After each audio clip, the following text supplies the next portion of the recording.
I never imagined silence could be so heavy. But on my first night shift at the West Executive Building, I learned it was possible. Silence can press down on your chest like a physical thing, making every breath conscious. My name is Carter. I've been working as an agent for the United States Secret Service for 3 years. Before this assignment, I spent most of my days on protective detail, standing guard at events, conducting ID checks, simple tasks for someone at my level. The night shift was different. They told me it would be quiet, even simple and routine. They said most nights nothing would happen. The West Executive Building sits between the White House and the Eisenhower Executive Office Building. It's not a place most people know about, and that's by design. During the day, it's busy with staff moving between meetings, but after 10 p.m., the building empties out completely. By midnight, it's supposed to be a ghost town. My shift started at 2200 hours on a Tuesday in October. The weather outside was cold, that sharp kind of cold that comes early in the fall and catches you off guard. I reported to the security office on the ground floor where Agent Miller, the day shift supervisor, briefed me on the night protocols. Miller was in his mid-50s, gray at the temples, with the kind of face that had seen enough to not be impressed by much. He walked me through the basics. Monitor the access points, do hourly sweeps of each floor, check the camera feeds, log everything. Simple enough. "Hardly anyone comes through here after 11, Miller said, tapping his pen on the desk. "Maybe a staffer working late, but they'll badge in and out. You'll see it on the system. If anyone tries to enter without proper credentials, you call it in immediately. Don't engage alone." I nodded, taking notes, even though I'd already memorized the manual. Miller leaned back in his chair and looked at me for a moment. "You ever worked nights before?" "Not like this," I said. "Mostly events, daytime posts." He nodded slowly. "Nights are different. Your mind plays tricks on you when it's this quiet. You'll hear things, see things in your peripheral vision. It's normal. Just stay alert and don't let your imagination run wild." I remember thinking that was an odd thing to say. Miller didn't strike me as the type to believe in ghost stories or paranoia, but he said it with the kind of tone that made me think he was speaking from experience. After the briefing, Miller showed me the monitor room. It was a small office with 6 screens showing different camera angles throughout the building. Lobby entrance, main corridor on the first floor, stairwell access points, second floor hallway, third floor hallway, and the rear service entrance. The feeds were clear, night vision filters giving everything a greenish tint. "Most important thing," Miller said, pointing at the second floor camera, "is this hallway. Second floor, east wing. It's the longest corridor in the building. Runs about 150 feet end to end. No offices down there anymore, just storage rooms and some archive space. It's been slated for renovation for about 2 years now, but the budget keeps getting pushed. Point is, nobody should be down there at night. If you see anyone on that feed, you call it in. Understood?" "Understood," I said, looking at the empty hallway on the screen. The lighting was dim, every third fluorescent panel turned off to save energy. It gave the corridor an uneven look, pockets of light and shadow alternating down its length. Miller checked his watch. "All right, I'm heading out. You've got my number if anything comes up. Otherwise, just stick to the routine. You'll be fine." He left, and I heard his footsteps echo down the hallway until the sound of the exterior door closing cut them off. Then it was just me and the hum of the building's ventilation system. I settled into the monitor room chair and looked at the screens. Everything was still. I pulled out my phone and set a timer for my first patrol at 2300 hours. Until then, I figured I'd familiarize myself with the camera angles and get a feel for the building's baseline. The first hour passed without incident. I watched the feeds, saw nothing move except the occasional flutter of a paper caught in an air vent current. At 2300, I stood up, grabbed my flashlight, and started my first sweep. The building felt bigger at night. During the day, I imagined it was just another office space. People walking around with coffee, phones ringing, the normal hum of bureaucracy. But at night, with all the lights dimmed and the hallways empty, it felt almost cavernous. My footsteps echoed no matter how quietly I tried to walk. I started on the ground floor, checking each door to make sure it was locked. Conference rooms, supply closets, bathrooms, everything secure. I logged each checkpoint on my clipboard, noting the time and my initials. The first floor took about 15 minutes. Then I headed to the second floor. I took the east stairwell, the one closest to that long corridor Miller had pointed out. When I pushed open the stairwell door, I felt a rush of colder air. The second floor was noticeably colder than the first. I made a mental note to ask about the climate control. The hallway stretched out in front of me, exactly as it had looked on the camera. Dim lighting, shadows pooling between the lit sections, doors lining both sides. I started walking, checking each door as I went. Most were locked. A few opened into dark storage rooms filled with filing cabinets and stacked chairs. About halfway down the corridor, I stopped. I'm not sure why. Something made me pause and look back the way I'd come. The hallway behind me was empty, the stairwell door closed. But I had this strange feeling, like I'd heard something just on the edge of perception. A footstep, maybe, or the sound of a door closing very softly. I stood there for a moment listening. The ventilation system hummed. Somewhere in the walls, pipes creaked as they settled. Nothing unusual. I shook it off and kept walking. When I reached the end of the corridor, I found the west stairwell and took it back down to the ground floor. The third floor could wait until the next round. I wanted to check the camera feeds first. Back in the monitor room, I reviewed the footage from the past 20 minutes. I watched myself walk through the first floor, then move up to the second. I saw myself pause in the middle of that hallway, looking back. On the feed, there was nothing behind me, just an empty corridor. I rubbed my eyes. Miller was right. Nights played tricks on you. The rest of the shift settled into a rhythm. Every hour, I did a sweep. Every hour, the building remained empty and silent. By your 200 hours, I checked every floor, every door, every access point twice over. Everything was secure. But each time I walked down that second floor corridor, I got the same feeling. Like I wasn't alone. Like something was just out of sight, waiting. I told myself it was nothing. New assignment jitters. Unfamiliar environment. Perfectly normal. At 0400 hours, I was back in the monitor room, filling out my log, when I noticed something on the second floor camera feed. I leaned closer to the screen.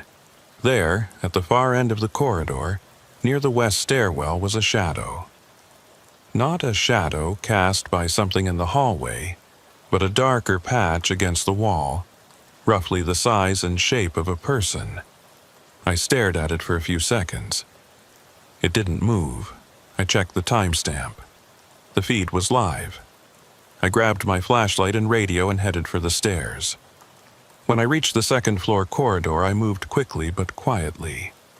My hand rested on my service weapon, though I didn't draw it. The hallway looked the same as before. Dim, empty, cold. I reached the spot where I'd seen the shadow on the camera. There was nothing there. Just wall and a locked door marked Archive Storage B. I tried the handle anyway. Locked. I checked the door frame looking for any sign it had been forced or tampered with. Nothing. I pulled out my radio. Control, this is Agent Carter, second floor east wing. Investigated a possible visual on camera 2. Negative contact. Corridor is clear. Static crackled back at me. Then, "Copy that, Carter. Return to post." I made my way back to the monitor room and checked the footage again. I rewound to the moment I'd seen the shadow. On the playback, it was there, that dark shape against the wall. But as I watched, it seemed to shift slightly, like it was moving just out of sync with the frame rate. Then, in the span of 3 or 4 seconds, it faded. Not quickly, not like someone walking away, just a gradual dissolution until there was nothing but empty hallway again. I sat back in my chair and felt my pulse hammering in my ears. I told myself it was a camera artifact. Old equipment, weird lighting, something completely explainable. But I couldn't shake the feeling that I'd seen something real. The rest of the night passed without incident. When Miller arrived at Doro 600 to relieve me, I almost told him about the shadow, but then I thought about how it would sound. I saw a dark spot on the camera that went away. He'd probably think I was paranoid or overtired, so instead I just gave him the standard report. All clear, no incidents, building secure. Miller nodded, not really listening, already focused on his coffee and the day ahead. I drove home as the sun was rising, trying to convince myself that the first night was always the hardest. Tomorrow would be easier. I was wrong. The second night started the same way. I reported at 2200, got the briefing from Miller, settled into the monitor room. This time, I told myself I'd stay focused, ignore any weird feelings, stick to the routine. For the first few hours, everything went according to plan. I did my sweeps, checked the feeds, logged the checkpoints. The building was quiet, exactly as it should be. But when I reached the second-floor corridor during my 100 sweep, I noticed something I hadn't seen the night before. About 2/3 of the way down the hallway, there was a door slightly ajar. Just a crack, maybe an inch of darkness visible between the door and the frame. I approached slowly, my hand on my flashlight. The door had a placard that read, "Storage 217."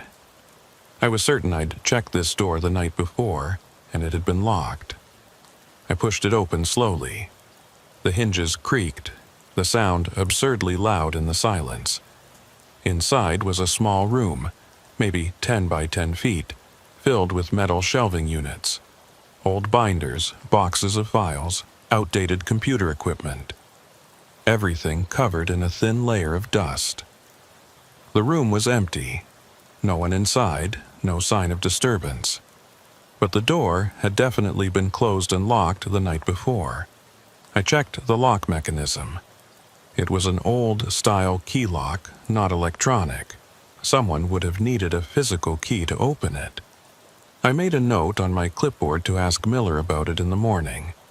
As I was about to leave, my flashlight beam caught something on the floor near the back shelf. Footprints. In the dust. I crouched down to get a better look. They were fresh, or at least recent enough that the dust hadn't settled back over them. The prints led from the door to the back of the room, then stopped. Just stopped, like whoever made them had vanished mid-step. I felt a chill run down my spine that had nothing to do with the temperature. I stood up quickly and backed out of the room, pulling the door shut behind me. This time, I made sure it was fully closed and tested the handle, locked. Back in the monitor room, I reviewed the second-floor camera footage from the past hour. The angle didn't quite reach the door to storage 217, but I could see the section of hallway right in front of it. On the feed, no one had walked past. The corridor had been empty the entire time. I rubbed my face, trying to think logically. Maybe maintenance had been in there during the day and forgot to lock it. Maybe the footprints were old and I just hadn't noticed them before. Maybe the building had settled and the door had popped open on its own. All reasonable explanations. None of them felt right. At 0230, I did another sweep. This time, when I reached the second floor, I walked straight to storage 217. The door was open again. Not just ajar this time, but fully open, swung wide on its hinges. I stopped in my tracks. My pulse spiked. I definitely had closed that door. I had tested the lock. I had made absolutely certain. I approached cautiously, flashlight up, hand on my weapon. The room looked the same as before. Shelves, boxes, dust. But now there were more footprints. A trail leading from the door to the back shelf, then returning to the door. The same prints, the same pattern, like someone had walked in, stood at the back of the room for a while, then walked out, except no one had walked past the camera. I pulled out my radio. "Control, this is Carter. I need a secondary unit to second floor east wing. I have an unsecured door and possible unauthorized access." The response came back almost immediately. "Copy, Carter. Unit dispatched. ETA 5 minutes." I stayed in the hallway, watching the open door, until Agent Brooks arrived. Brooks was older than me, maybe late 30s, with a no-nonsense demeanor that I found reassuring. "What have we got?" he asked, hand resting on his service weapon. I explained the situation. The door that kept opening, the footprints, the lack of anyone on camera. Brooks listened without interrupting, his expression unreadable. When I finished, he walked into the storage room and looked around with his flashlight. He crouched down to examine the footprints, then stood up and checked the shelves. "Dust is thick," he said. "These prints are fresh, couple hours old at most." "But no one came down this hallway," I said. "I've been watching the feed." Brooks walked back to the door and examined the lock. "Key operated. You have access to the key?" I shook my head. Miller didn't give me one. He said all the storage rooms should be locked and stay locked. Brooks pulled out a small notebook and wrote something down. "I'll file a report.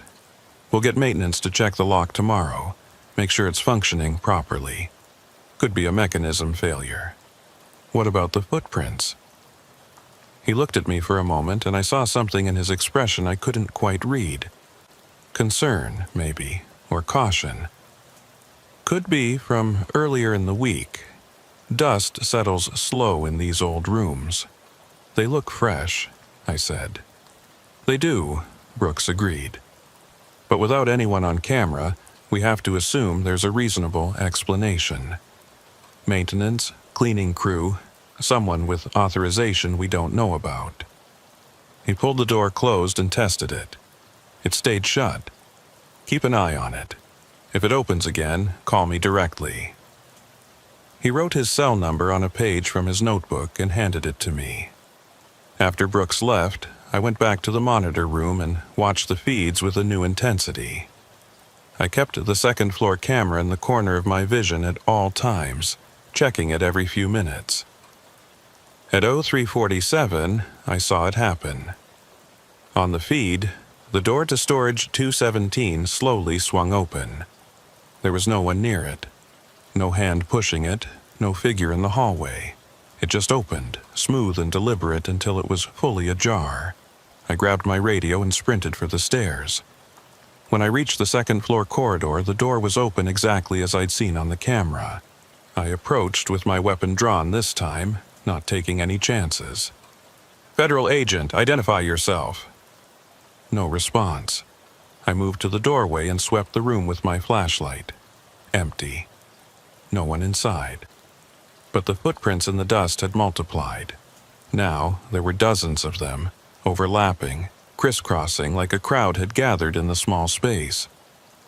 I backed out of the room, my hands shaking. This wasn't a lock malfunction, this wasn't maintenance. This was something else entirely. I called Brooks. He answered on the second ring, his voice rough with sleep. "The door opened on its own," I said, trying to keep my voice steady. "I saw it on camera, no one near it, and there are more footprints now, dozens of them." There was a long pause on the other end. Then Brooks said, "I'm coming back. Don't go in that room again. Stay in the hallway and wait for me." He arrived 20 minutes later, this time with another agent I didn't recognize. They both examined the room, took photos of the footprints, checked the door mechanism. I watched from the hallway, my back against the opposite wall, trying to calm my breathing. When they finished, Brooks came over to me.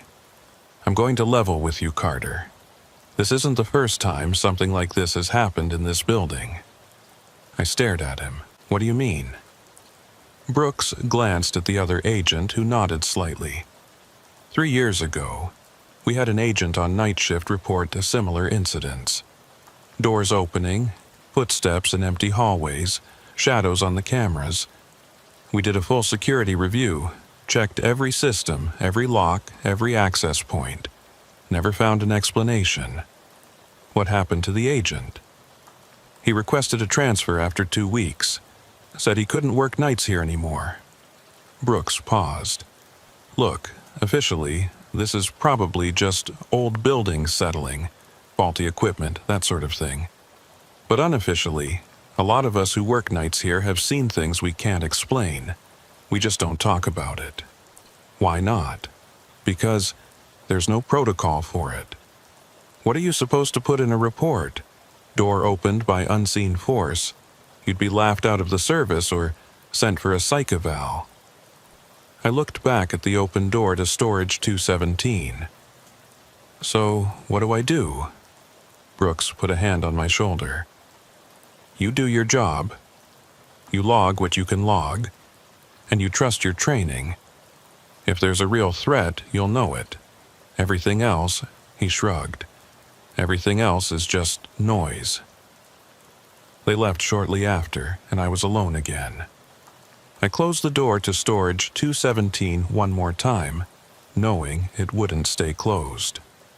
For the rest of the shift, I stayed in the monitor room, watching the feeds. The door stayed shut, but now I noticed other things. Small things. A chair in the first floor conference room that seemed to change position between camera checks. A shadow that moved across the third floor hallway when nothing was there to cast it. The faint sound of footsteps coming through the walls when the building should have been silent. When Miller arrived at 0600, I gave him a brief report mentioning the door issue and the maintenance request Brooks was filing. Miller nodded, barely paying attention, already thinking about his own day ahead. I drove home in the full light of morning, but the sunshine didn't make me feel any better. I kept thinking about what Brooks had said. Other agents had seen things. This had happened before, and I still had 5 more nights on this rotation. By the 3rd night, I'd started noticing patterns, not in the building's behavior, but in my own reactions to it. The way my heart rate would spike when I approached the 2nd floor stairwell.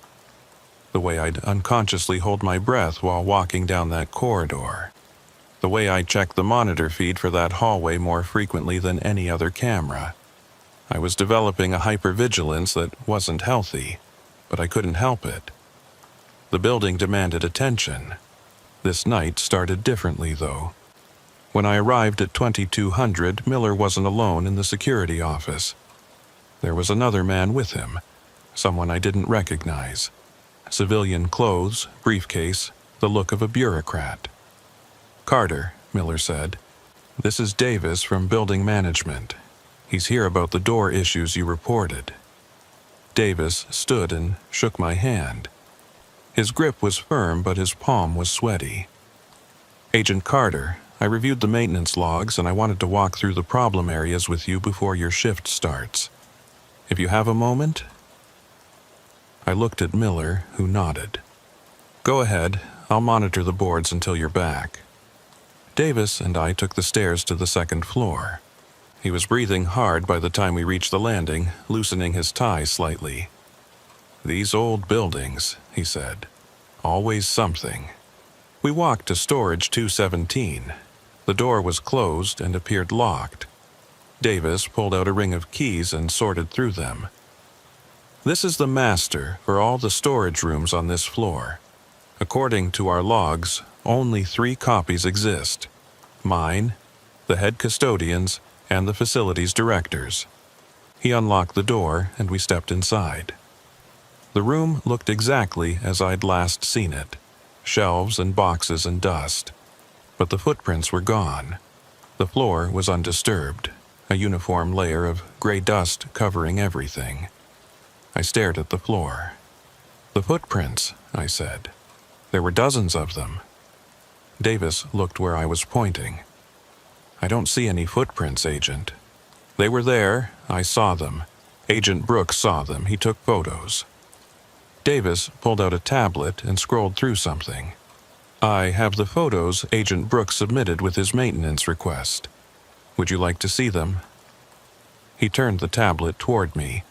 The photos showed storage 217, the door, the shelves, but the floor in the images was clear. No footprints at all. "That's not right," I said. There were footprints everywhere, overlapping, going to the back shelf and returning. Davis looked at me with what might have been sympathy or might have been doubt. "Agent Carter, I'm not questioning what you saw, but the photographic evidence doesn't support it. It's possible in the low-light conditions, dust patterns can create illusions of disturbance. Both Brooks and I saw them. Agent Brooks's report mentions possible dust patterns and unclear impressions. He didn't confirm footprints definitively." I felt something sink in my chest. Brooks had covered for me. He'd filed the report in a way that wouldn't get me flagged for a psych evaluation, but also hadn't supported my account. Davis checked the door mechanism, the hinges, the lock assembly. He made notes on his tablet, taking photos of various components. "The lock is old but functional. The door frame shows some settling which could cause the latch to not catch properly. I'll have it replaced within the week." "What about it opening on its own?" "Old buildings settle, especially with temperature changes. A door that seems closed might not be fully latched, and then air pressure from the HVAC system can push it open." He said it like he was reading from a manual, like he'd explained this before. We walked back downstairs. Davis shook my hand again before leaving. "The door will be fixed soon. In the meantime, if you see any other issues, document them thoroughly. Photos, video if possible. The more evidence we have, the easier it is to address the problem." After he left, Miller called me into the security office. "Listen, Carter, Davis is good at his job, but he doesn't work nights. He doesn't understand what this building is like when it's empty." "You believe me, then? About the footprints?" Miller leaned back in his chair. "I believe you saw something. Whether it was footprints or dust patterns or shadows, I believe you saw it. But for the purposes of official reports, you need to be more careful about how you phrase things.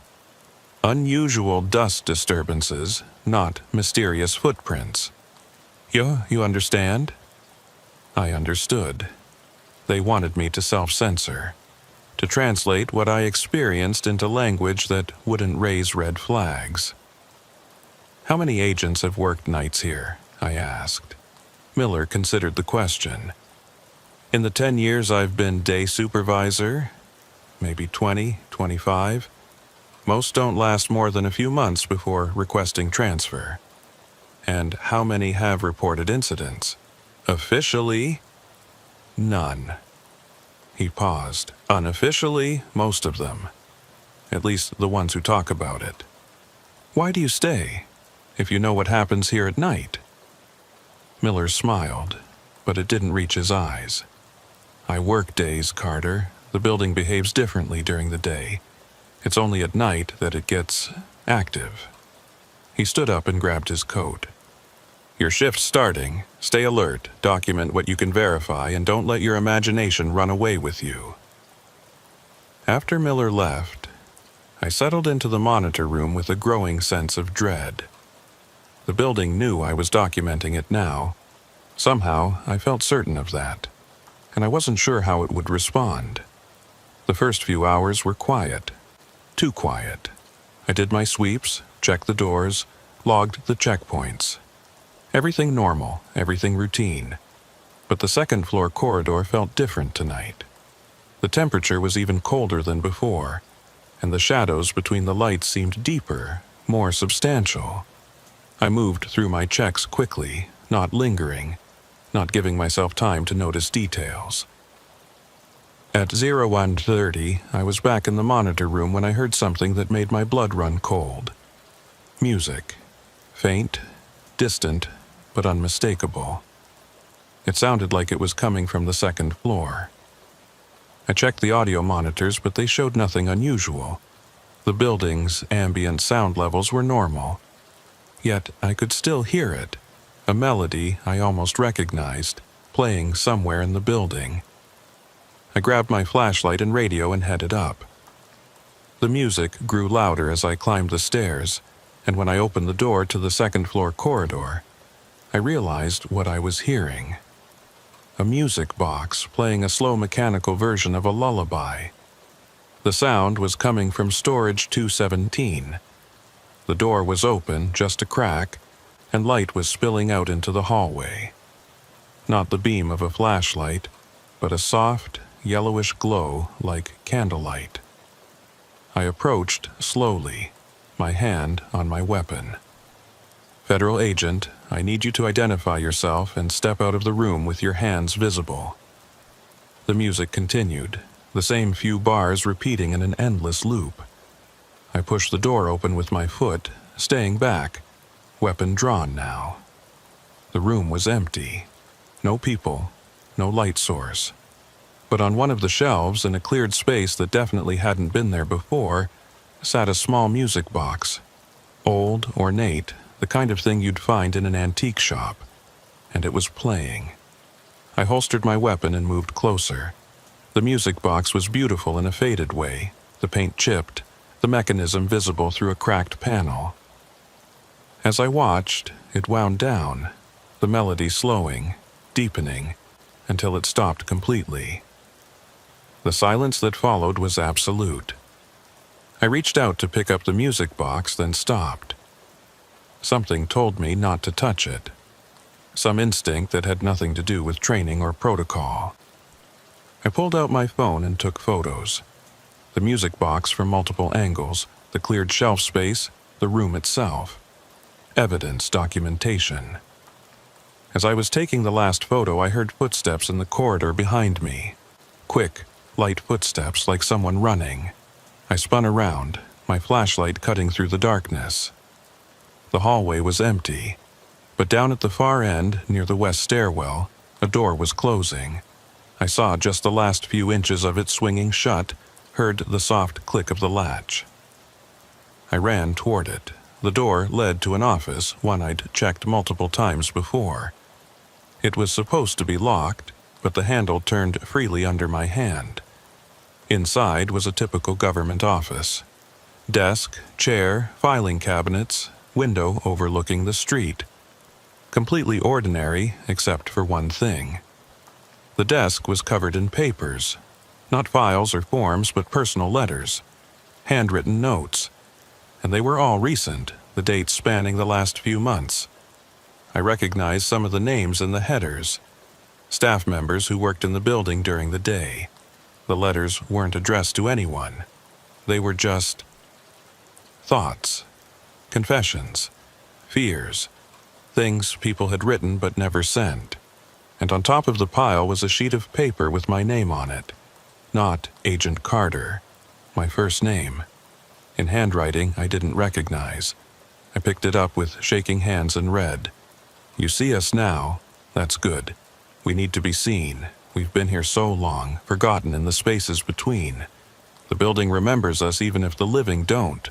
Don't be afraid. We don't mean harm. We just want someone to know we were real." The paper was dated today, written in the past hour, according to the timestamp in the corner. I dropped it back on the desk and backed out of the room. My radio crackled to life, making me jump. "Carter, this is Control. We're showing a motion sensor activation in the second-floor west office. Please confirm your location." I grabbed the radio. "I'm at that location now. The office door was unsecured. I paused. What did I find? Letters that shouldn't exist? A music box that plays by itself? A note addressed to me by someone who isn't there? Found what, Carter? Maintenance issue, I said finally. Door lock malfunction. I'm securing the area now. Copy that.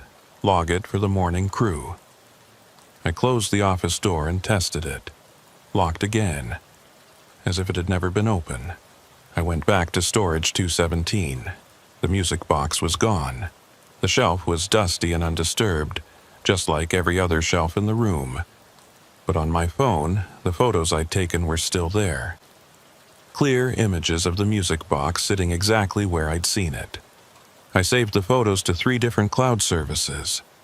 Whatever was happening here, I wasn't going to let them erase the evidence this time. The rest of the shift passed in a state of heightened anxiety. I stayed in the monitor room, watching the feeds obsessively, documenting every small anomaly.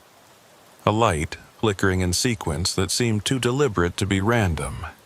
A chair that rotated slightly when no one was near it. Shadows that moved against the direction of the light source. At 0520, 40 minutes before Miller was due to arrive, all 6 monitors went black simultaneously. Not static, not signal loss, just black screens with no input. I checked the connections, the power, the system logs. Everything showed normal operation. The cameras should have been working. But the screens stayed black for exactly 3 minutes. Then, all at once, they flickered back to life. And there, on the second-floor corridor feed, was a figure. Standing in the middle of the hallway, facing the camera. The same silhouette I'd seen on my first night, but clearer now. I could almost make out features. The suggestion of a face, of clothes, of a person who had once been real. It stood there for 5 seconds. Then it turned and walked toward the west stairwell, moving with a strange gait that didn't quite sync with the frame rate. When it reached the stairwell door, it didn't open it. It simply faded out, becoming transparent and then nothing. I sat frozen, staring at the screen. The hallway was empty again, but I'd seen it. And this time, I had proof. I checked the DVR system, pulled up the recording from those few minutes. The blackout was there, and the figure's appearance was there, captured in digital format. Undeniable evidence. When Miller arrived, I showed him the footage immediately. He watched in silence, his expression unreadable. "This is going to sound strange," he said finally. "But I need you to delete that." "What?" "The footage. Delete it, now." "But it's proof. It shows something that will get this entire facility flagged for a full security review. They'll bring in teams, investigators, equipment. They'll tear this building apart looking for explanations." Miller looked at me directly. "And they won't find any. Because whatever this is, it's not something that can be measured or documented in a way they'll accept. All that will happen is everyone involved gets transferred or dismissed, and the building keeps doing what it's been doing for decades. You've seen this before." It wasn't a question, but Miller nodded anyway. "Different forms, different manifestations. But yes, I've seen it." "What is it?" "I don't know, no one does. But I know that bringing official attention to it doesn't help. It just creates problems for the people who work here." I looked at the screen, at the frozen image of the figure in the corridor. "If I delete this, I have nothing. Just my word." "Your word to who? Who are you going to tell that will believe you?" Miller's tone wasn't unkind, just realistic. "Carter, I'm not trying to silence you. I'm trying to protect your career. Delete the footage, work your remaining shifts, then request a transfer. That's how everyone handles this." I thought about the note on the desk. "We just want someone to know we were real." "I need to document this," I said. "Not officially, but for myself.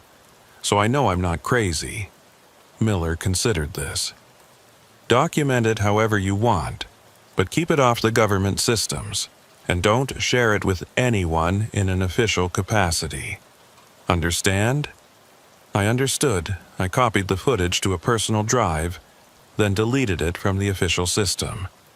The act felt like betrayal, though I wasn't sure who I was betraying. Miller clapped me on the shoulder. "Get some sleep, only a few more nights to go."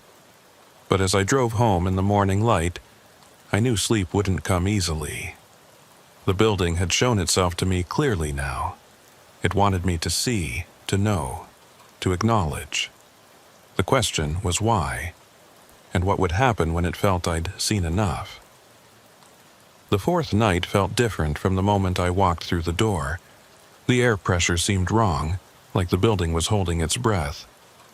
Every sound was muted, deadened, as if the walls were absorbing noise rather than echoing it. Miller was acting strange too.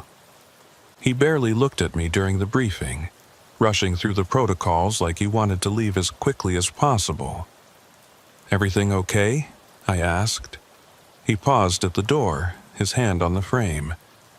"Just remember what I told you.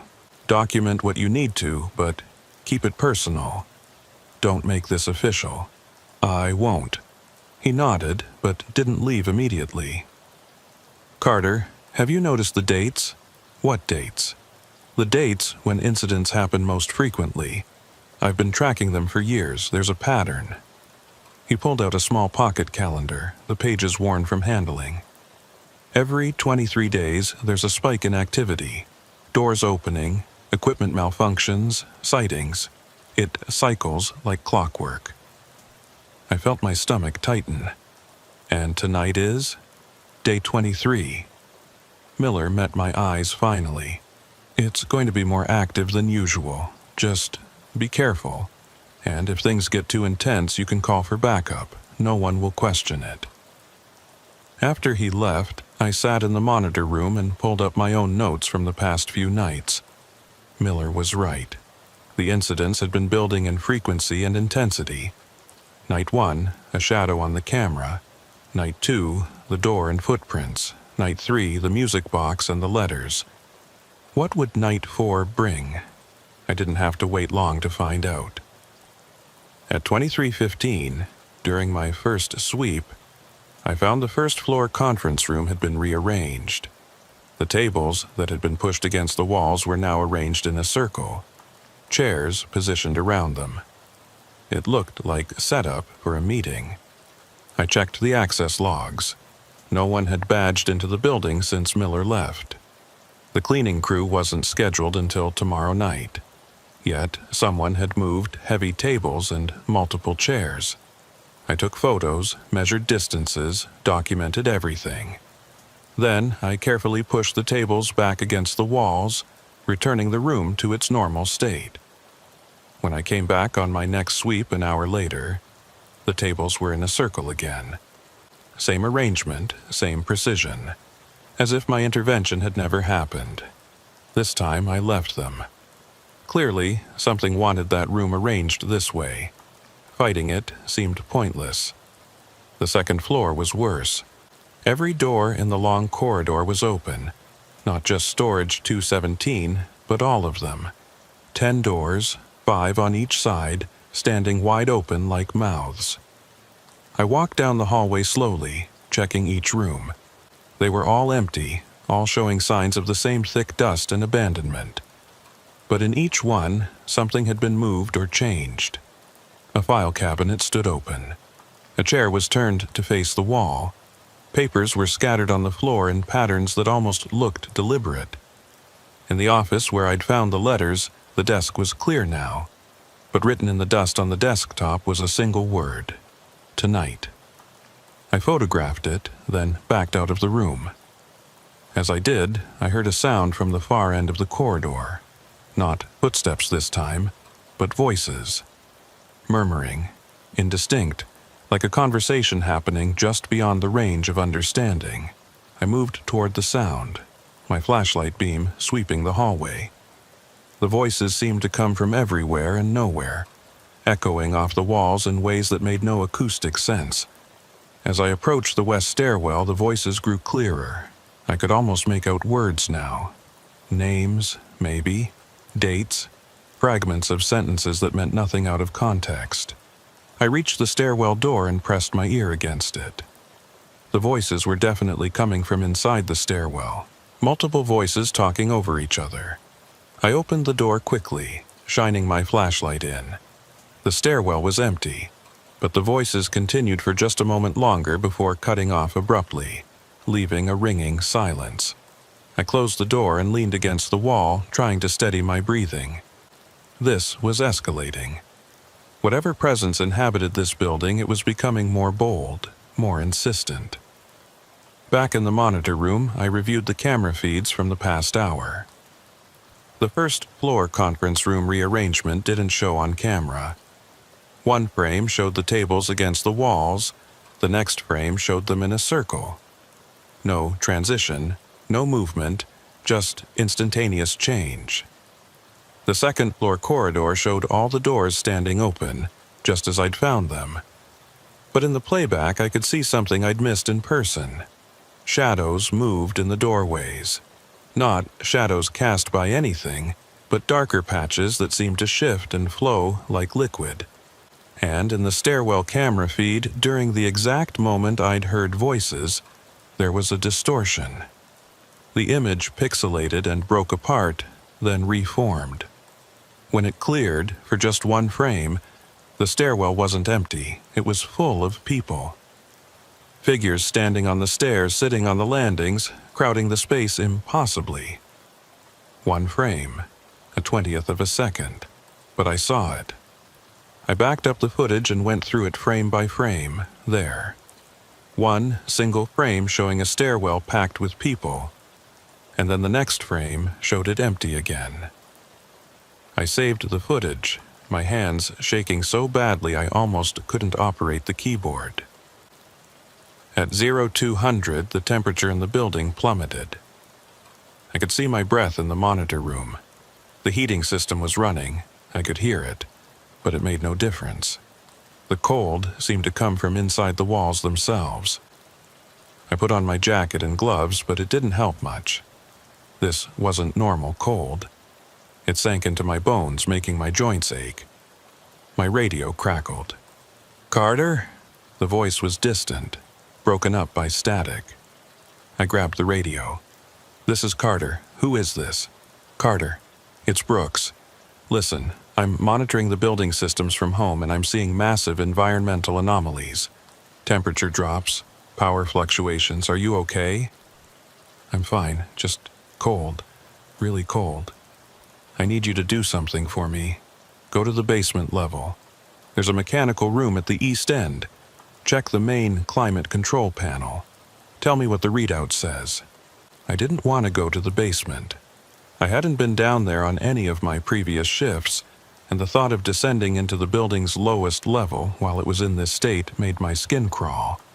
But Brooks sounded genuinely concerned, and checking mechanical systems was technically part of my duties. "Copy that. Heading to the basement now."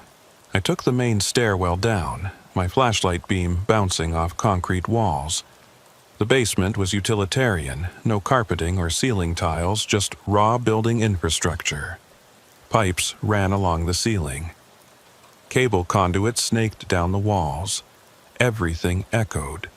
The mechanical room was at the end of a long corridor that reminded me uncomfortably of the second-floor hallway. Same length, same spacing of lights, same sense of something waiting in the shadows. I found the climate control panel and shined my light on it. The digital readout showed internal temperature as 68 degrees Fahrenheit. Normal, but my breath was fogging in front of me. The air had to be well below 50 degrees. "Brooks, the panel shows 68 degrees. That's impossible. The remote sensors I'm reading show 45 degrees in your location. I believe your sensors." I looked around the mechanical room. In the corner, barely visible in the flashlight beam, was frost. Actual frost forming on the concrete walls. "Brooks, there's ice forming down here. This isn't a heating system failure. This is something else." There was a long pause. "Get out of the basement, Carter, now. Don't wait, don't investigate. Just get back to the main floor." I didn't need to be told twice. I turned and headed for the corridor and stopped. At the far end of the hallway, blocking the way to the stairs, was a figure. Not the shadowy silhouette from the cameras. This was more solid, more defined. A person, or something that had once been a person, wearing what looked like an old suit. The figure stood perfectly still, arms at its sides, watching me. I pulled my weapon. "Federal agent, identify yourself and step aside."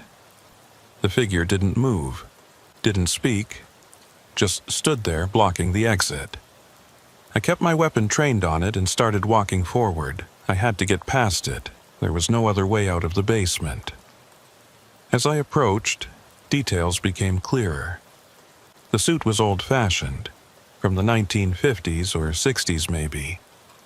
The figure's face was blurred, features indistinct, like an old photograph losing its resolution. 20 feet away, 15 feet, 10 feet. The figure raised one arm and pointed behind me. I spun around, weapon tracking. The corridor behind me was full of them. Figures in old suits, old dresses, old uniforms. Dozens of them, standing in the hallway and doorways, emerging from the walls themselves. They weren't advancing. They were just there, present, watching. And they were all pointing at something. I followed their collective gesture and saw what they were indicating. On the wall, written in that same frost that was forming everywhere, were words. "We worked here. We died here. Remember us." The temperature dropped even further. My fingers were going numb. I had to get out. I turned back to the original figure blocking the stairs. It had moved closer, now only a few feet away. Up close, I could see that its face wasn't blurred. It simply had no features. A blank expanse where eyes and nose and mouth should be. "I see you," I said, my voice shaking from cold and fear. "I know you're here. I acknowledge you." The figure tilted its head, as if considering my words. Then it stepped aside. I didn't hesitate. I ran past it, up the stairs, taking them 3 at a time. Behind me, I heard a sound like wind rushing through a tunnel, and then a crash that shook the entire building. I burst out onto the main floor and didn't stop until I was in the monitor room with the door locked. My radio crackled. "Carter! Carter, respond!" "I'm here. I'm out. I'm okay." What the hell happened? Every sensor in the building just went haywire and then flatlined. I looked at the monitors. All 6 screens were showing the same thing. Static. Pure static on every feed. "Brooks, the cameras are down. I have no visual on any part of the building. I'm calling for backup, multiple units. They'll be there in 10 minutes. Just sit tight." But as we talked, the monitors flickered. The static cleared, and the feeds came back online. The basement corridor was empty. No figures, no frost, no writing on the walls. Just a normal basement hallway, properly lit and heated. The second-floor doors were all closed again. The first-floor conference room showed tables pushed against the walls in their normal configuration. Everything looked completely ordinary, except for one thing. On the second-floor corridor feed, written in the dust on the floor in letters large enough to see from the camera, was a message. "Thank you for seeing us." When the backup units arrived, they found nothing unusual. No temperature anomalies, no environmental hazards, no evidence of unauthorized access. The building was secure and normal in every measurable way. I showed them the message on the camera feed, but by the time we got up to the second floor in person, the dust had been disturbed. You could still make out some of the letters, but it was unclear, inconclusive. Brooks arrived in person, brought the footage from the remote monitoring systems. The temperature spike was there, documented and undeniable. But the recovery was so rapid and complete that it defied physical laws. Systems didn't go from 40 degrees to 68 degrees in seconds. It wasn't possible. "I believe you," Brooks said quietly after the other agents had left. "But this can't go in an official report. You understand that, right?" I understood. I was learning the rules of this place, what could be said and what had to remain silent. Brooks left around 04:30. I had 90 minutes left on my shift. I spent them in the monitor room, watching the feeds, documenting nothing. When Miller arrived to relieve me, he took one look at my face and nodded. "Bad night?" "They showed themselves," I said. "All of them, in the basement." Miller sat down heavily. "Yeah, that happens on day 23. That's when they're strongest, when they can make themselves fully visible." "Who are they?" "Workers, probably. People who built this building, maintained it, worked here over the decades. They died, and they stayed. The building remembers them even if we don't. They wanted me to see them, to acknowledge them. And you did. That's good. That's what they need." Miller looked at the monitors. "It should be quieter now. For a while, at least, you gave them what they wanted." I drove home as the sun rose, but I couldn't shake the image of those figures in the basement. The blank faces, the pointing gestures, the writing on the wall. I had one more night on this rotation, one more shift in the West Executive Building. And I already knew I wouldn't be coming back after that. My 5th night, my last night. I arrived at 2200 to find a note from Miller on the monitor room desk. Maintenance replaced all the locks on 2nd floor. Building should be quiet tonight. M. I appreciated the thought, but I doubted new locks would make any difference. This wasn't about security failures or mechanical problems.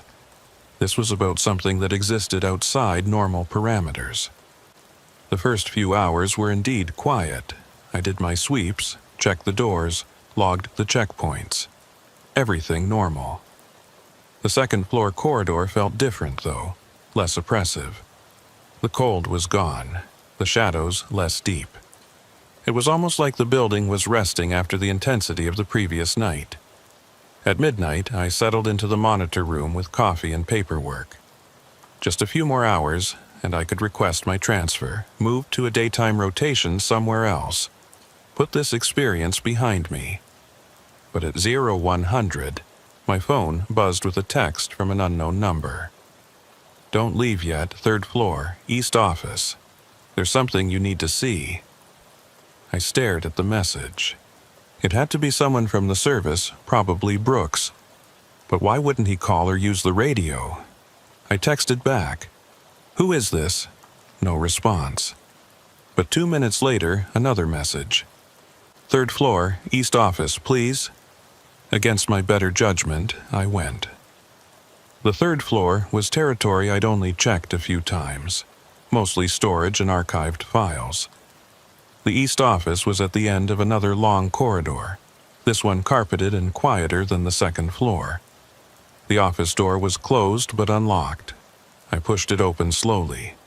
Inside was a space that looked like it hadn't been used in decades. Desk covered in dust. Filing cabinets rusted shut. Window so dirty it barely let in light from the street. But on the desk, cleared of dust, was a file folder.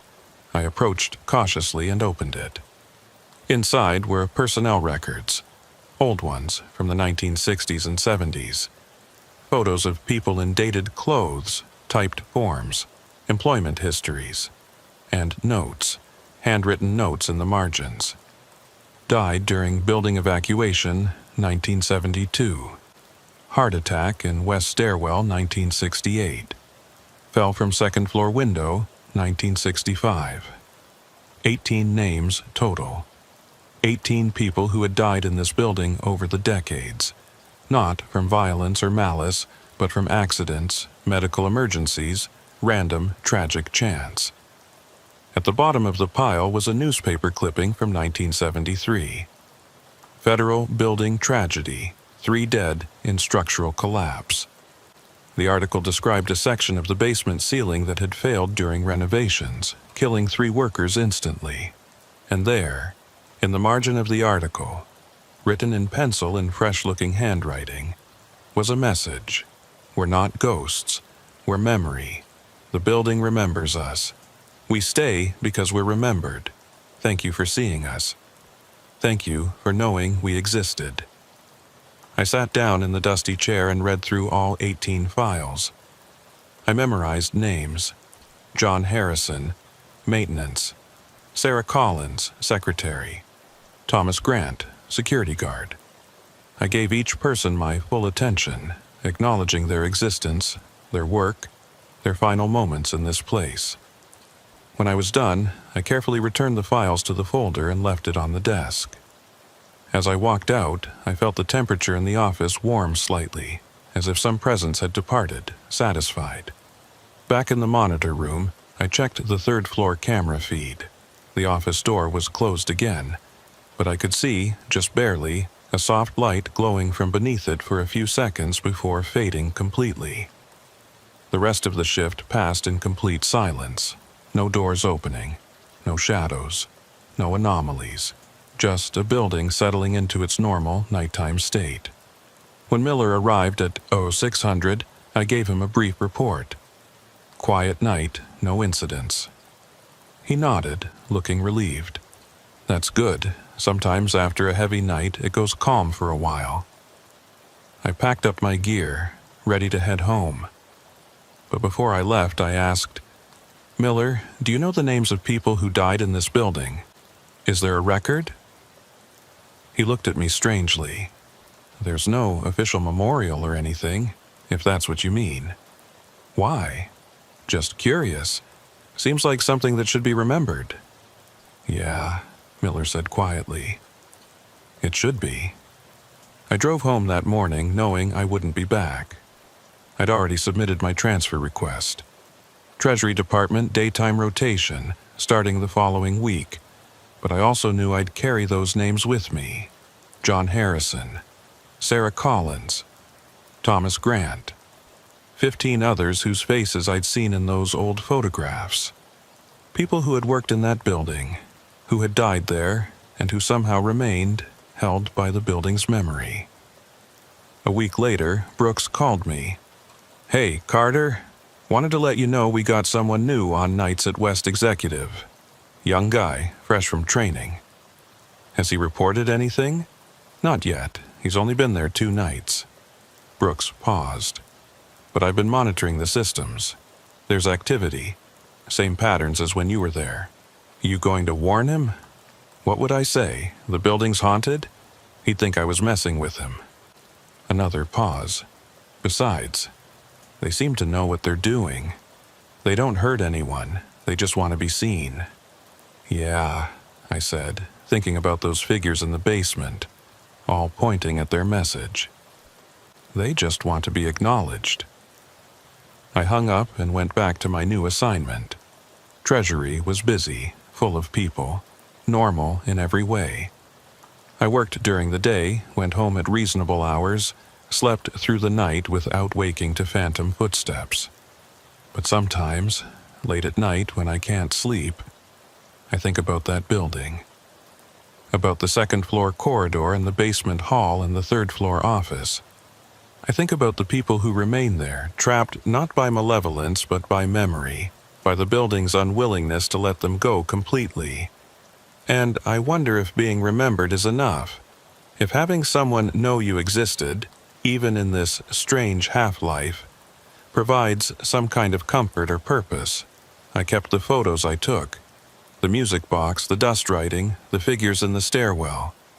Evidence that I haven't shared with anyone except Brooks, who doesn't need convincing. Last week I drove past West Executive late at night. The building was dark except for a few lights. As I watched, I saw a silhouette appear in one of the 2nd-floor windows. It stood there for a moment, and I could swear it raised one hand. Not pointing this time, just waving, I raised my hand in return, knowing it couldn't see me through the tinted windows of my car, but somehow feeling like it could sense the gesture anyway. Then the silhouette faded, and the window was dark again. I drove away, back to my apartment, back to my normal life. But I know the building is still there, still holding its memories, still waiting for the next person to see. And they will see. Everyone who works nights there eventually sees. The question is what they do with that knowledge, whether they acknowledge it or deny it, whether they stay or transfer out. I made my choice. I acknowledged them and I left. But I still carry their names: John Harrison, Sarah Collins, Thomas Grant. 15 others. I remember them. And in that building, late at night, when the corridors are empty and the lights are dimmed, they know they are remembered. And maybe that's enough. Maybe that's all any of us really want in the end. To be seen, to be known, to be remembered, even after we're gone, especially after we're gone. I still get texts sometimes from that unknown number. Usually just a single word: thank you. I never respond, but I always read them, and sometimes, when I'm alone late at night, I hear footsteps in my apartment hallway. The same measured rhythm I heard in the West Executive Building. I used to check the peephole. I used to worry.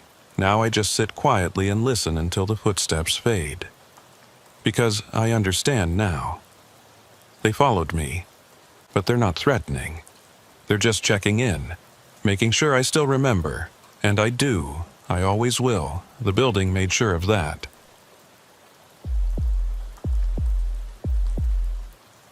My name is Hayes, and I've been with the United States Secret Service for 6 years. I've done protective details, investigative work, and more than my share of night shifts at secure facilities around D.C. I thought I'd seen everything this job had to offer. I was wrong. The assignment seemed straightforward enough. 12-hour night shift at a secure communications facility in Alexandria, Virginia. The building doesn't have a name, just an address that doesn't appear on any maps. It's one of those places where classified information gets processed, encrypted, and transmitted to various government agencies. During the day, it's staffed by analysts and technicians. At night, the building is supposed to be empty except for security. My shift ran from 1800 hours to 0600 hours. Sunday through Wednesday, 4 nights a week. The pay was better than standard rotation, which should have been my first clue that something was off. They always pay more for the positions nobody wants. I reported for my first shift on a Sunday evening in November. The sun was already setting when I arrived, that early winter darkness that makes 6 p.m. feel like midnight. Agent Reynolds, the day shift supervisor, met me at the security desk in the lobby. Reynolds was a woman in her early 40s, with sharp eyes and a manner that suggested she didn't waste time on pleasantries. She walked me through the basics quickly and efficiently. Monitor the access points, check the secure server rooms every 2 hours, log all activities in the official logbook, maintain communication with the Central Command every hour. The building has 4 floors, Reynolds explained, pulling up a schematic on the computer. Ground floor is lobby, security office, and general admin. Second floor is communications equipment and server rooms. Third floor is analyst workstations and conference rooms. Fourth floor is restricted access, executive offices, and classified briefing rooms. You'll need special clearance to access the 4th floor, which you don't have yet. Understood, I said, taking notes. Reynolds pulled out a large logbook, the kind with bound pages and permanent ink. This is critical. Every activity, every check, every incident gets logged here. Time, description, your signature. The logbook is a federal record. It gets reviewed every week by the Oversight Committee. She showed me the previous week's entries. Each page was filled with neat handwriting, times marked precisely, signatures clear and consistent, a complete record of everything that happened during each shift. "Any questions?" Reynolds asked. "Seems pretty straightforward. Has there been any unusual activity recently? Any security concerns I should know about?" Reynolds hesitated, just for a moment. "No, nothing unusual. Just stick to the routine and you'll be fine." That hesitation should have told me something, but I was new to the assignment, eager to prove myself. I let it slide. Reynolds left at 1800 sharp. The moment the door closed behind her, the quality of silence in the building changed. It went from the quiet hush of an office after hours to something deeper, more complete, like the building itself was holding its breath. I settled into the security office and reviewed the camera feeds. 16 monitors showing different areas of the building. Everything looked normal. Empty hallways, dark offices, server rooms with their endless rows of blinking lights. I logged my first entry in the book. 1800, shift begins. Building secure. All systems nominal. Haze. The first few hours passed without incident. I did my rounds at 1900, checking each floor methodically. The building was climate-controlled to protect the equipment, keeping everything at a constant 68 degrees. The air had that processed quality you get in places that are never open to the outside world. At 2000 hours, I checked in with Central Command. "Post 7, this is Agent Hayes, status check, all clear." The response came back immediately. "Copy. Post 7, next check at 2100. I made my second round at 2030, paying special attention to the server rooms on the second floor. The servers hummed constantly, a white noise that was almost soothing. Everything was functioning normally. Back in the security office, I logged my activities. 2030, second floor check complete. All server rooms secure. No anomalies. At 2200 hours, I noticed something odd. I was reviewing the camera feeds when I saw a flicker on one of the monitors. The third floor hallway camera cut to static for just a second, then came back online. I rewound the feed and watched it again.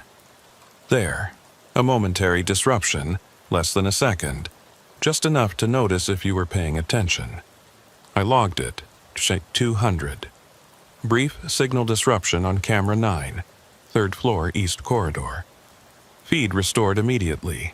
Possible equipment issue. At 2230, I did my scheduled server room check. As I walked through the second floor, I noticed the temperature felt different. Not colder or warmer, but different somehow. Like the air pressure had changed. I checked the climate control panel. Everything showed normal. 68 degrees, 45% humidity, air circulation optimal. But something felt wrong. I continued my rounds trying to shake off the feeling. The building was playing tricks on me. New environment, night shift adjustment. Perfectly normal. When I got back to the security office at 2300, I sat down to log my check and noticed something that made my blood run cold. The logbook was open to a different page. I had left it open to today's date, November 15th. But now it was open to November 16th, tomorrow's date. And there were entries already written there. Entries in my handwriting. I stared at the page.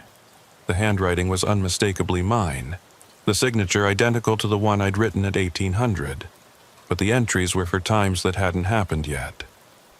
0100, third floor, check complete. Corridor Delta showing temperature fluctuation. 0230, server room B7 accessed for routine verification. No issues found. 0415, perimeter check completed. All access points secure. 0545, end of shift protocols initiated. Building status normal. There were more entries. a complete record of a shift I hadn't worked yet. My shift, tonight's shift, already written, already logged, already signed. I flipped back to today's page, November 15th. My initial entry from 1800 was there, and my subsequent logs, but nothing after 2030.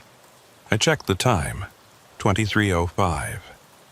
I had logged entries up to 2030, but there was nothing for 2200 or 2230, even though I distinctly remembered writing them. I remembered sitting at this desk, pen in hand, recording the camera glitch and the temperature anomaly. But those entries didn't exist. I grabbed the pen and started to write a new entry for 2300, describing what I was seeing. My hand moved across the page, forming words, but when I looked down, the page was blank. The ink wasn't taking. I tried again with the same result. The pen worked fine when I tested it on a separate piece of paper, but on the logbook pages, nothing. I pulled out my phone and took pictures of the November 16th page. Evidence, documentation, something to prove I wasn't losing my mind. Then I called Central Command. Post 7 to Central. I need to report an irregularity. Static crackled on the line. Then a voice I didn't recognize. Post 7, please clarify. What is the nature of the irregularity? The official logbook is showing entries for tomorrow's date. Entries in my handwriting for times that haven't occurred yet. A long pause. Post 7, please repeat. We're not reading you clearly.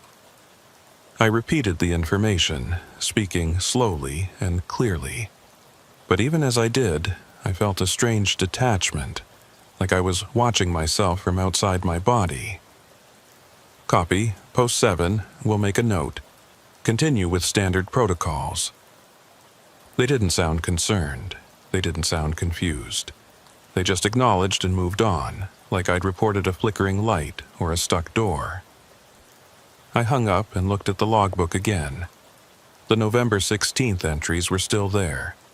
I flipped back and forth between the pages, confirming that my 2200 and 2230 logs from tonight were simply gone, as if I'd never written them.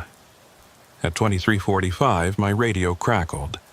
Post 7, this is Central Command, time check. I looked at my watch, 23:45, but they'd already checked in with me at 2000. The next scheduled check wasn't until era 100. Central, I copy. Time is 23:45 hours. Copy, Post 7. We show 0145 on our end. Can you confirm? I looked at my watch again, 23:45. I looked at the computer clock, 23:45. I pulled out my phone, 23:45. Central, I'm showing 23:45 here. All my timepieces are synchronized. Another pause. Understood, Post 7. Maintain position. We're showing a temporal discrepancy. Stand by. Temporal discrepancy. They had a term for it. Like this was something that happened regularly enough to have official language. I stood up and walked to the window. The parking lot outside showed 3 cars, all belonging to day shift staff who commuted together. The street beyond was quiet, no traffic. A sodium vapor streetlight cast everything in orange. I checked the security cameras. All 16 feeds showed empty building, normal operations, nothing unusual. Except when I looked at the timestamp on the feeds, they read 0147. But my watch still said 23:48. I went back to the logbook. The November 16th page was gone. Just gone. The book jumped from November 15th directly to November 17th. An entire page had vanished, or had never existed. I flipped through the entire logbook, checking every page. November 16th didn't appear anywhere. As if that date had been removed from the official record. My radio crackled again. Post 7, status check. Post 7, all clear. My voice sounded strange to my own ears, distant and hollow. Copy. Your next check-in is at 0300 hours. But it was still 23:51 on my watch.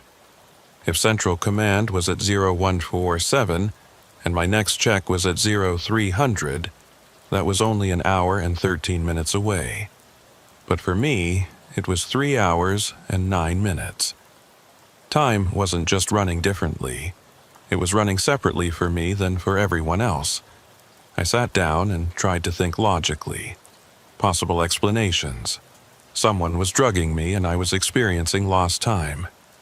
I was having a psychotic break. I was dreaming. None of those explanations felt right. I looked at the logbook. November 15th entries, then November 17th. I flipped to the 17th and saw entries in handwriting I didn't recognize. A different agent's shift, logging routine activities for 2 days from now. I flipped back further, checking previous dates. The pattern was consistent. Every page had the correct date in sequence. November 14th, November 13th, November 12th. All accounted for, just November 16th was missing. Tomorrow's date. The date that was already logged in my handwriting before it happened, and then disappeared completely. I checked my phone photos. The pictures I'd taken of the November 16th page were gone. Not deleted, just gone. Like they'd never existed. My photo gallery jumped from the previous photo directly to the next one, with no gap. No indication that anything had been removed. At 0000 hours by my watch, I decided to do another patrol.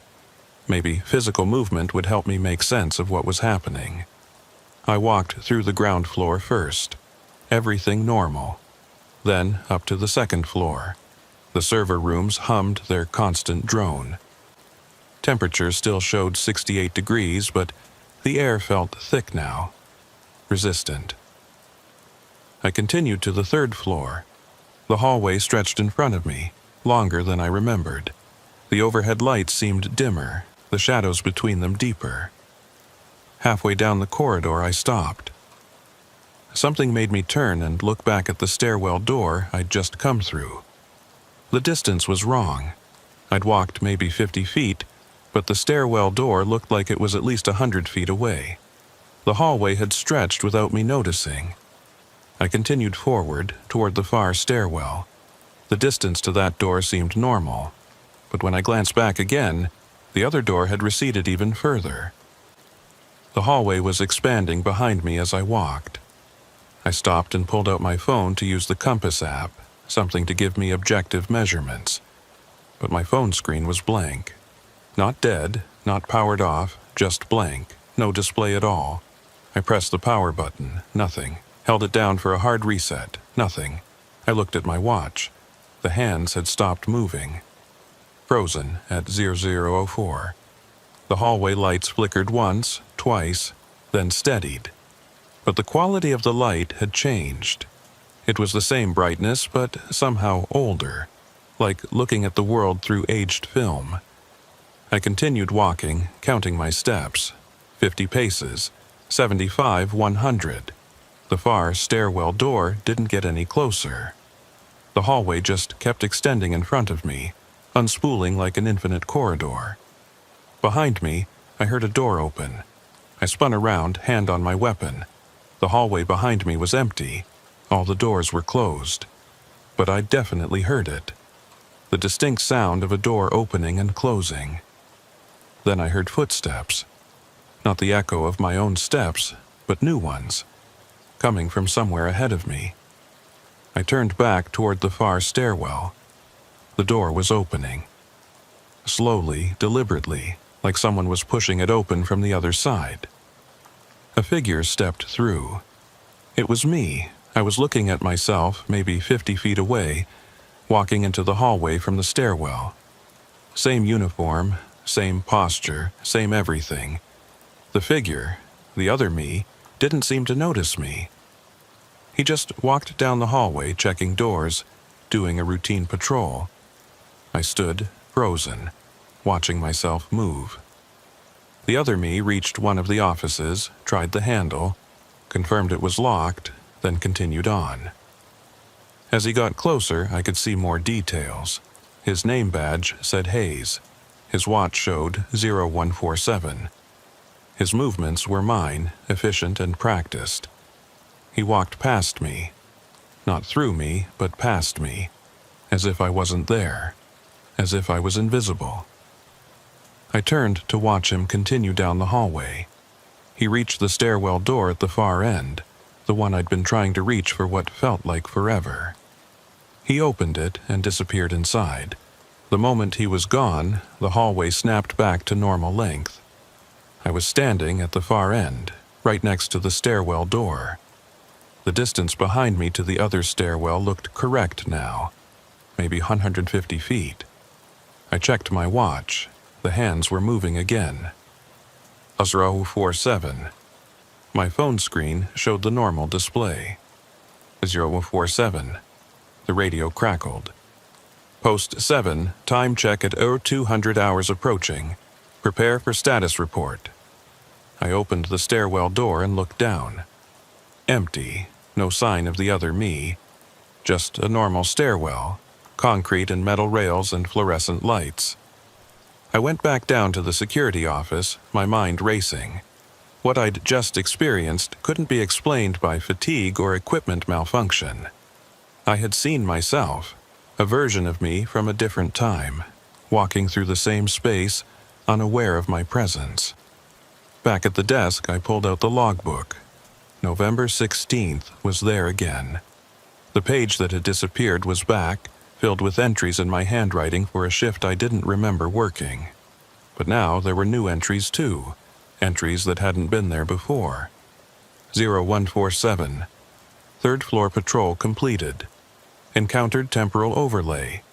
Corridor extension phenomenon observed. Recommend flagging this shift for review. I hadn't written that, but it was in my handwriting. I grabbed the pen and tried to write a new entry. The ink took this time, flowing normally onto the page. I wrote 0150, experiencing severe timeline disruption. Request immediate backup and my hand stopped moving. I couldn't write anymore. The pen was working. My hand could move, but I physically could not form any more words on the page. Some invisible barrier prevented it. I looked at what I'd written. The ink was already fading. As I watched, the words became lighter and lighter until they disappeared completely. The page showed only the previous entries, all in my handwriting, all describing events I didn't remember. The computer monitor flickered. When it stabilized, I saw something that made my stomach drop. The security camera feeds were showing me. In the security office, sitting at the desk, writing in the logbook. But the timestamp on the feed said 323. I was watching myself 3.5 hours in the future. And in that future I was writing in the logbook, calm and methodical, as if nothing unusual was happening. I looked down at the logbook in front of me. The entries continued past 0150, documenting activities through the rest of the shift. My future self had already logged everything. 0323, final server room check completed. All systems operational. 0445, prepared end-of-shift report. No significant incidents to note. 0600, shift concluded. Building secured. Transferred custody to day shift. Hayes. I grabbed my radio. Central, this is post 7. I need immediate extraction. I'm experiencing static burst from the radio. So loud, I had to rip the earpiece out. When the static cleared, a voice came through. My voice. Post 7 to Central. 0200 check-in. All secure. No incidents to report. But I hadn't said that. I was still holding the radio, the transmit button not pressed. The voice continued. Copy that, Central. Next check at 0300. I looked at the computer screen. The camera feed showing me in the security office had changed.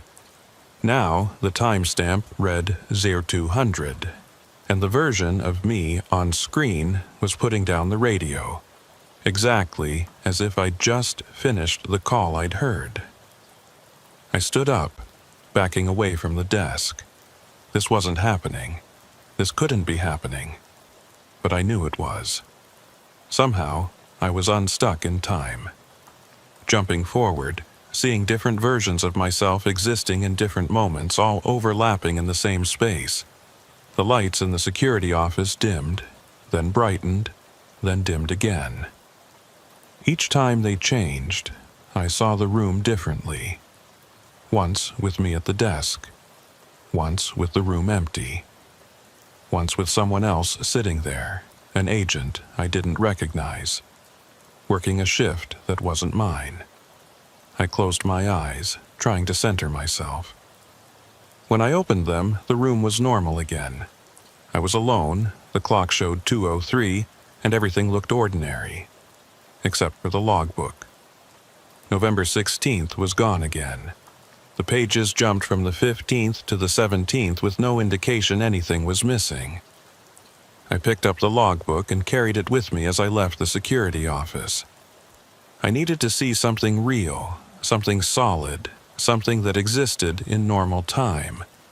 I walked to the main entrance and looked out at the parking lot. The same 3 cars, the same streetlight, the same empty street. But the sky was wrong. It should have been full dark, stars visible if there weren't so much light pollution. Instead, the sky had a gray quality, like pre-dawn twilight. Yet my watch showed 02:05. Hours until sunrise. I went back inside and pulled out my phone. No signal, no network. The date display showed November 16th. I took the stairs to the second floor, thinking maybe the server rooms would give me something concrete to hold on to. Equipment doesn't lie. Hardware operates according to fixed principles. The server room required a key card. I swiped mine, and the door unlocked with its usual click. I stepped inside. The servers were all off. Not just powered down, but completely inert. No lights, no hum, no heat, like they'd been unplugged for months. I moved between the rows, checking panel after panel, everything dead. But on the security cameras, these same server rooms had shown normal operations. Lights blinking, systems running. I left the server room and went back to check the camera feeds. On the monitors, the server rooms looked active. I could see the indicator lights, the status displays, everything functioning normally. I went back upstairs and looked directly at the servers. Dead. Back downstairs to the monitors. Active. The building was showing me 2 different realities simultaneously. I sat down at the security desk and tried to think. The logbook entries described a normal shift, uneventful, routine. But what I was experiencing was anything but normal, unless the normal shift hadn't happened yet, unless I was experiencing events out of sequence, and the real shift, the one that would be logged and recorded and remembered, was still to come. But if that was true, what was I doing right now? What was this version of the night?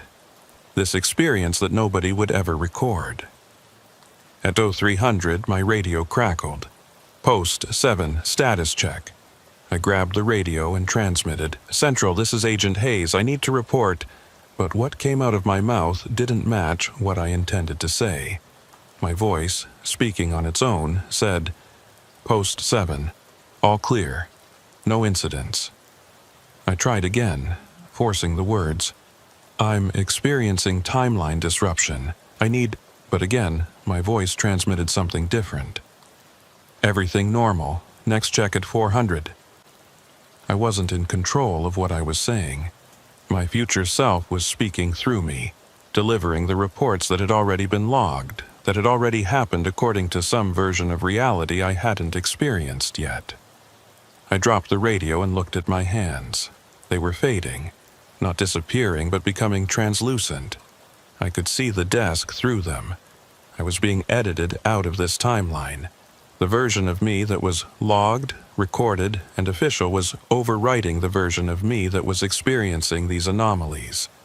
Reality was correcting itself, removing the inconsistency. I grabbed the logbook and flipped to November 16th. The page was there again, but this time I could see through it. The paper itself was becoming transparent. I tried to write in it, to add my own entry, to document what was really happening. But the pen passed through the page without leaving a mark. I was already too insubstantial to affect the record. The security office around me was changing. The walls looked newer, the equipment different. I was seeing the building at different times, different eras, all layered over each other like multiple exposures on the same photograph. In one version, I was sitting at the desk, filing routine paperwork. In another, the office was empty. In another, it was under construction, plastic sheeting and power tools visible. All of these times existed simultaneously. All of them were equally real and equally present, and I was slipping between them, unable to anchor myself to any single moment. At 0400, the lights went out completely. Not a power failure, but total darkness, absolute black. In the darkness, I heard voices, multiple versions of myself, speaking different words at different times, all overlapping. Post 7, all clear. I need backup. Something's wrong. Shift concluded without incident. Please, someone help me understand. Building secured for the night. I'm trapped in time. I'm seeing all of my voices, all of my experiences, all existing in the same space but in different moments, unable to reach each other, unable to help each other. Then the lights came back on. The security office looked normal again. I checked my watch, 0403. My hands were solid again, no longer translucent. The logbook sat on the desk, open to November 15th. My entries from earlier in the shift were there, neat and complete, ending at 0400. I logged the next entry. 0403. Experienced significant disorientation. Recommend medical evaluation if symptoms persist. The ink took. The words stayed visible. I was existing in normal time again, at least for the moment. But I knew it wouldn't last. Whatever was happening to me, whatever this building was doing to time itself, wasn't finished. I decided to test something. I grabbed a blank piece of paper and wrote the date and time at the top. November 15th, 0405. Then I wrote, "If I lose time again, this note proves I was aware during the gap."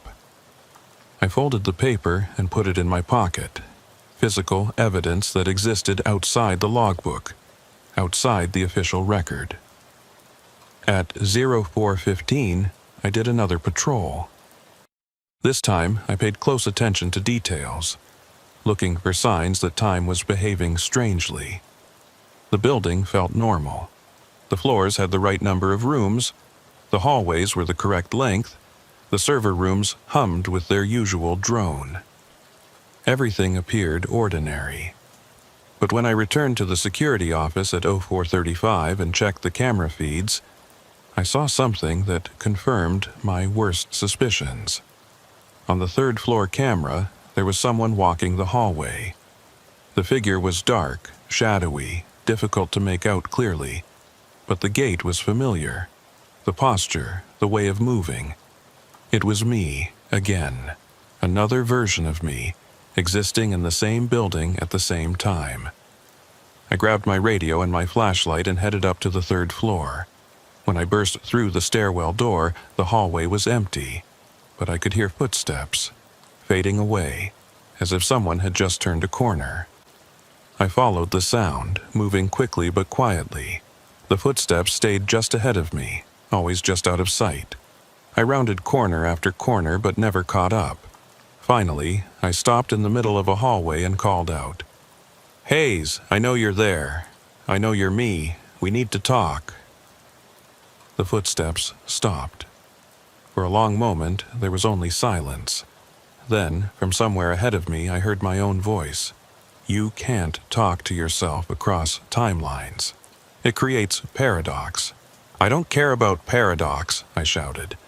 "I I need to know what's happening. Why is time breaking down? It's not breaking down. My voice coming from empty air.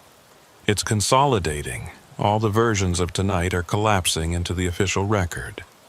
The shift that gets logged is the only one that will exist when the process is complete. What about me? What about what I'm experiencing right now? You're a deviation, an anomaly. You weren't supposed to be aware of the process. Most agents aren't. They work their shift, log their activities, and never notice the editing. I felt cold understanding wash over me. This happens every shift? Every night in this building? Every night. The building exists in multiple timelines simultaneously. It's a side effect of the communications equipment, the encryption protocols. They fold space-time to ensure secure transmission, but the folding creates overlap. Multiple versions of the same shift happening in parallel. And the logbook? The logbook is the anchor. Whatever gets written there becomes the official timeline. Everything else gets edited out, smoothed over, made to have never happened. I leaned against the wall, my mind reeling. Why am I aware of it? Why can I see the other timelines? I don't know. My voice from the empty hallway sounded tired. Maybe you're sensitive to temporal distortion. Maybe it's random. But being aware makes it worse. The building will try harder to edit you out. I saw myself becoming transparent. That's the editing process. You're being removed from this version of reality. When it's complete, you'll only exist in the logged timeline. You won't remember any of this. You'll remember a normal, routine shift, nothing unusual. I don't want to forget. You don't have a choice. Sadness in my own voice, echoing back to me from someone who was me but wasn't. The building always wins. The record always takes precedence. Why are you telling me this? A long pause, because I remember. Somehow, part of me remembers, and I think you need to know even if you won't remember later. You need to know that what you're experiencing is real. The hallway lights flickered. When they stabilized, I was alone. No footsteps, no voice, just empty corridor. I went back to the security office and sat at the desk, staring at the logbook. The November 16th entries were back, written in my handwriting, describing a shift I couldn't remember working. I pulled out the note from my pocket, the one I'd written at 0405. The paper was there, but when I unfolded it, the page was blank. The ink had vanished or had never existed. I grabbed a pen and tried to write on the blank paper. The ink flowed normally. I wrote, "The building edits time. The logged shift is all that will remain." I folded the paper and put it back in my pocket, knowing it would probably be blank again soon, but needing to try. At 0500, Reynolds called on the radio. "Post 7, this is Reynolds. Early check-in, how's the shift going?" I picked up the radio. "Reynolds, I need to ask you something. Did you ever experience temporal anomalies during your shifts here? Lost time, overlapping moments?" Static. Then, "Post 7, I'm not reading you clearly. Can you repeat?" I tried again, speaking slowly and clearly. "Have you ever noticed anything strange about time in this building?" More static. "Post 7, you're breaking up. Try again at the next scheduled check-in." She couldn't hear me. Or the building wouldn't let her hear me. Any attempt to communicate what was really happening got scrambled, translated into static, lost in transmission. I looked at the computer screen. The camera feeds were all showing normal operations. Nothing unusual. A quiet night at a secure facility, exactly as it should be. But I knew better now. I knew that beneath the surface, time was folding and unfolding. Multiple versions of reality playing out simultaneously, all but one destined to be edited into non-existence. At 0530, I started end-of-shift protocols. I checked all the systems one final time, secured the files, prepared the handover documentation. Everything by the book. Everything normal. Except I knew none of this was real. The shift I was completing wasn't the shift that would be logged. Tomorrow, when I tried to remember tonight, I would recall something different. Something official and recorded and devoid of anomalies. The version of me that experienced the truth would be edited out, replaced by a version that saw nothing unusual. At 05:45, I made my final logbook entry. Shift concluded. Building secured. All systems normal. Haze. The moment I finished writing my signature, I felt something shift. The air pressure changed, like a great weight lifting. The lights seemed brighter, the shadows less deep. The quality of time itself felt different, more linear, more stable. I looked at the logbook. November 16th was gone again. The pages jumped directly from the 15th to the 17th. My watch showed 5:47, but I had a memory now, faint and dreamlike, of working a complete shift. Walking the corridors, checking the servers, logging routine activities. A normal night. Nothing unusual. Except that memory was false. I knew it was false because I could still remember the real events, the temporal overlaps, the conversations with myself across timelines. I was holding two conflicting sets of memories, and I could feel one set trying to overwrite the other. At 0600, Reynolds arrived to relieve me. She looked the same as always, professional and efficient. "How was the shift?" she asked. I opened my mouth to tell her everything. The timeline disruptions, the missing logbook pages, the multiple versions of myself. But what came out was, quiet night, no incidents. I tried again, forcing different words. "Reynolds, listen to me. The building does something to time. You need to..." But my voice betrayed me again. "All systems checked out. Building is secure for day shift." I couldn't tell her. The building wouldn't let me. Any attempt to communicate the truth got translated into routine pleasantries. Reynolds nodded, already focused on the computer screens. "Good. See you tomorrow night." I gathered my things and headed for the door. As I walked across the parking lot to my car, I pulled out my phone to check my photos, looking for the pictures I'd taken of the November 16th logbook page. The photos weren't there. My gallery showed no gaps, no missing files, just a continuous record of normal images with nothing out of place. I got in my car and sat behind the wheel, gripping it hard enough to make my knuckles white. I could still remember the overlapping timelines, the conversations with myself, the gradual editing of reality, but already the memories were fading, taking on that dreamlike quality that suggested unreality. Had it really happened? Or had I just experienced some kind of stress-induced hallucination? I pulled out of the parking lot and drove home through the early morning streets. The city was waking up, businesses opening, people starting their day. Everything normal and mundane and real. And I was carrying memories of a night that, according to all official records, never happened. The next night, Sunday, I reported for my shift with a sense of dread. I'd spent the day trying to convince myself that the previous night had been some kind of stress reaction or fatigue-induced confusion. But deep down, I knew what I'd experienced was real. Reynolds greeted me with her usual efficiency. "Evening, Hayes. Quiet day, nothing to report." I wanted to ask her if she'd ever lost time, ever seen the logbook pages change, ever felt like she was being edited out of reality. But I couldn't find the words.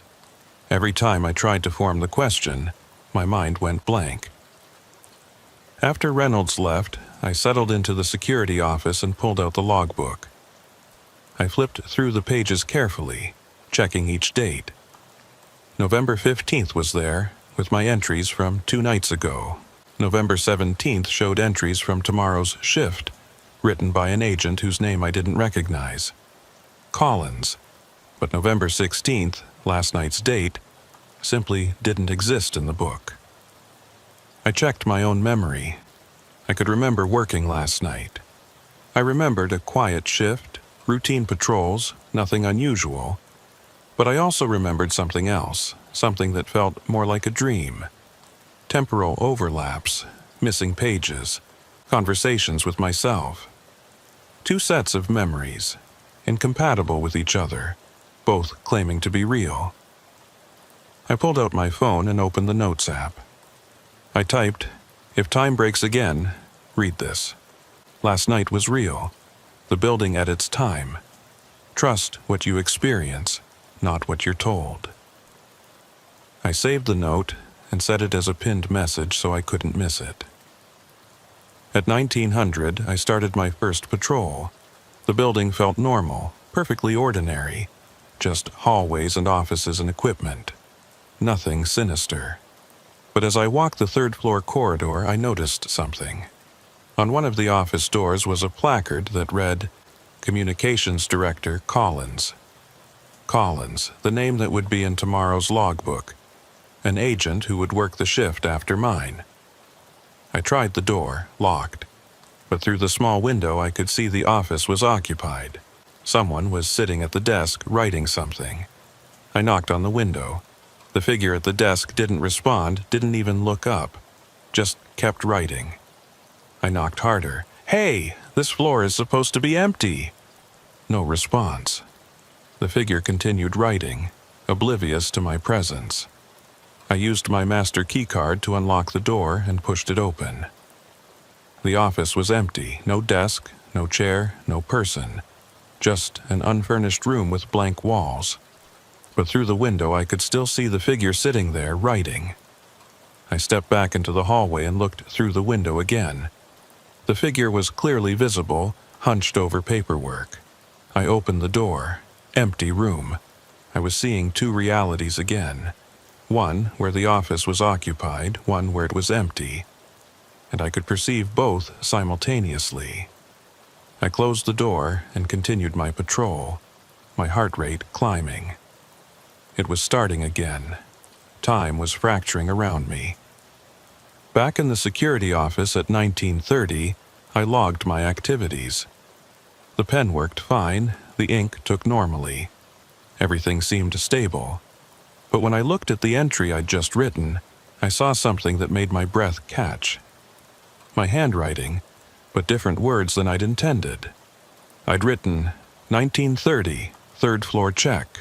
All offices secure, no anomalies. But I'd meant to write, 1930, 3rd floor check. Saw figure in office 312. Door showed empty room but window showed occupied. Temporal overlay beginning again. My hand had written the official version while my mind was thinking the truth. I grabbed a new pen and tried again on a separate piece of paper. I wrote, "The building is changing what I write." I looked at the paper. It read, "Standard patrol completed. Nothing to report." My hands were writing things my mind wasn't composing. The editing was happening in real time now, translating my attempts to document the truth into bland official language.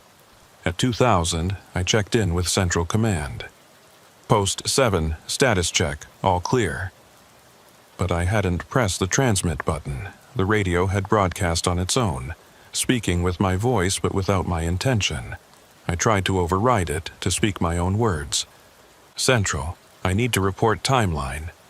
But my voice continued smoothly as if I hadn't tried to interrupt. Everything normal. Next check at 2100. I was losing control of my own actions.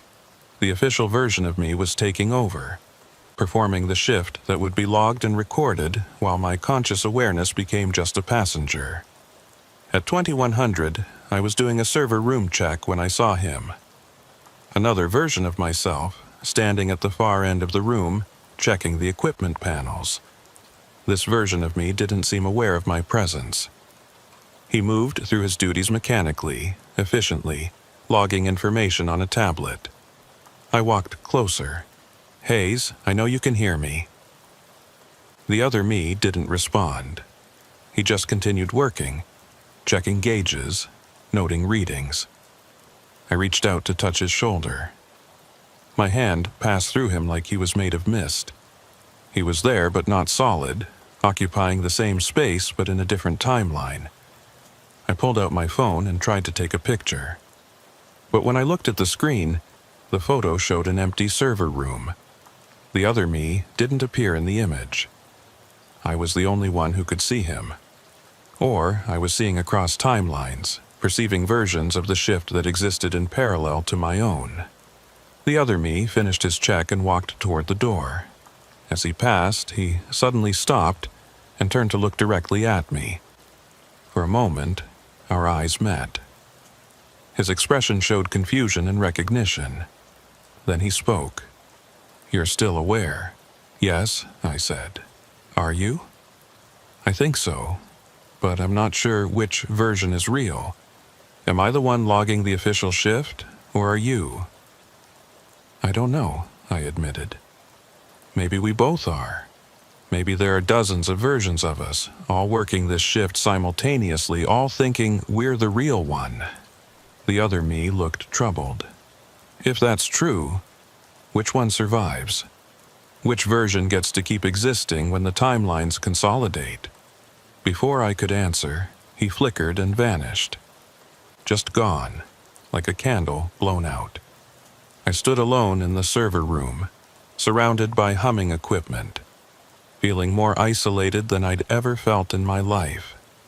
At 2200, I found myself back at the security desk with no memory of returning there. I'd lost 10 or 15 minutes, a gap in my awareness where my body had apparently continued working while my consciousness was absent. I checked the logbook. New entries had appeared, written in my hand documenting activities I didn't remember doing. 21:30. Checked external perimeter. All access points secure. 21:45. Responded to motion sensor alert on second floor. False alarm, equipment adjustment. I had no recollection of any of this. But the logged version of me had apparently experienced these events and recorded them faithfully. I was splitting. My awareness and my physical actions were diverging, becoming separate entities. The official me was performing the shift while the conscious me was trapped in a state of disconnected observation. At 2300, I decided to try an experiment. I went to the third floor and positioned myself in the middle of the long corridor. Then I waited. According to the pattern I'd observed, I should see myself patrolling this hallway at some point. Another version, in another timeline, performing the same duties. I waited. 5 minutes, 10, 15, then I heard it. Footsteps on the stairs. The door at the far end opened and I saw myself walk through. This version of me moved purposefully down the corridor, checking doors. When he reached the middle, where I was standing, he walked right through me. No collision, no acknowledgement. He occupied the same space I did, but in a different slice of time. I turned and followed him, watching myself work. He was thorough, professional, exactly as I would be, but his movements had an automated quality, like he was following programming rather than making conscious decisions. When he reached the end of the corridor and entered the stairwell, I tried an experiment. I ran ahead, taking a different route, and positioned myself at the bottom of the stairs before he could get there. The door opened and he emerged. I stood directly in his path. He walked through me again without slowing down, without any indication that he perceived me at all. But as he passed through my position, I felt something. A jolt of connection, a momentary overlap of consciousness. For just an instant, I could feel what he was feeling, think what he was thinking. He wasn't aware of the temporal anomalies. His experience was of a normal shift, routine, and unremarkable. He was content, calm, doing his job well. He was the version that would be preserved, the version that matched the official record, and he had no idea that other versions of himself were struggling with the knowledge of what the building really was. At midnight, I sat in the security office and wrote a note to myself on a piece of paper. You are aware of the timelines. Don't let them make you forget. I folded the note and put it in my breast pocket, right over my heart. Maybe proximity to something vital would help it survive the editing process. At 0100, my radio came to life with a voice I didn't recognize. Agent Hayes, this is Agent Collins. Can you read me? Collins, the agent who would work tomorrow night's shift. Collins, this is Hayes. You're not scheduled until tomorrow. Why are you on this channel? Tomorrow? Collins sounded confused. Hayes, it's Monday night. I'm here for my shift. Why are you still on this frequency? I looked at my watch. Sunday night, 0105. Collins, it's still Sunday. You're a day early. No, Hayes, it's Monday. November 17th. You should have clocked out hours ago. I pulled out my phone. The date display showed November 17th, but that was impossible. I'd just started my shift 4 hours ago. It was still Sunday, still November 16th. Except, according to my phone, an entire day had passed without me experiencing it. Collins, listen to me carefully. The building does something to time. If you're experiencing anything unusual, any missing time or temporal overlaps, you need to document it however you can. Static. Then, Hayes, you're not making sense. Are you feeling all right? Should I call for medical support? No, I'm fine. Just be careful. Pay attention to the logbook and don't trust your memories of the shift. They might not be real. Hayes, I'm going to report this conversation. You sound like you're having some kind of episode. The connection cut off. I was alone again with the humming equipment and the impossible date on my phone. I went to the logbook. The page for November 16th was there now, but all the entries were written in a hand I didn't recognize. Collins' handwriting. He'd already worked the shift I thought I was currently working. I flipped to November 17th. Empty pages waiting to be filled. No, that wasn't right. I flipped back. November 15th had my entries. November 16th had Collins' entries. November 17th was blank. But I'd been working November 16th. I was sure of it. I'd reported at 1800 on Sunday, November 16th. Except now, all the evidence said today was Monday the 17th. And I was working Monday's shift. And Sunday's shift had already been completed by Collins. An entire day had been edited out of my experience. I'd lost Sunday, lost my shift, lost a full rotation of the Earth.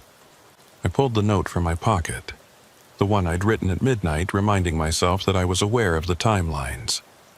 The paper was blank. I was being erased systematically, not just edited, but removed entirely. Soon, there would be no evidence I'd ever been aware of the temporal anomalies.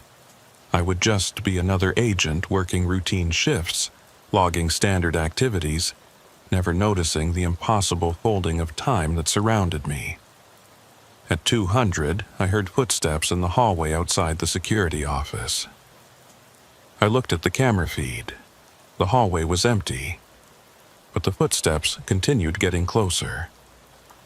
The doorknob turned. I stood up, hand on my weapon, facing the door.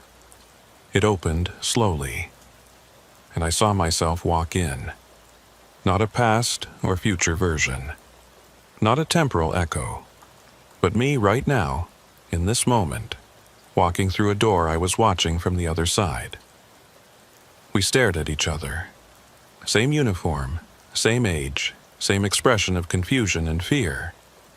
"Which one are you?" I asked. "The one working Monday night," he said. "Which one are you?" I thought I was working Sunday night, but now I think I'm working Monday too. We both looked at the logbook. It showed Monday's date, November 17th, with no entries yet. a blank shift waiting to be logged. "We're the same shift," the other me said. "We've been split into separate awareness, but we're both living the same hours. When time consolidates, only one of us will remain." "How do we know which one?" He shook his head. "We don't. Maybe neither of us. Maybe a third version we can't see, the one that's logging everything normally without noticing any of this." He walked closer, and I noticed he wasn't casting a shadow. The overhead lights passed through him like he wasn't fully solid. "You're fading," I said.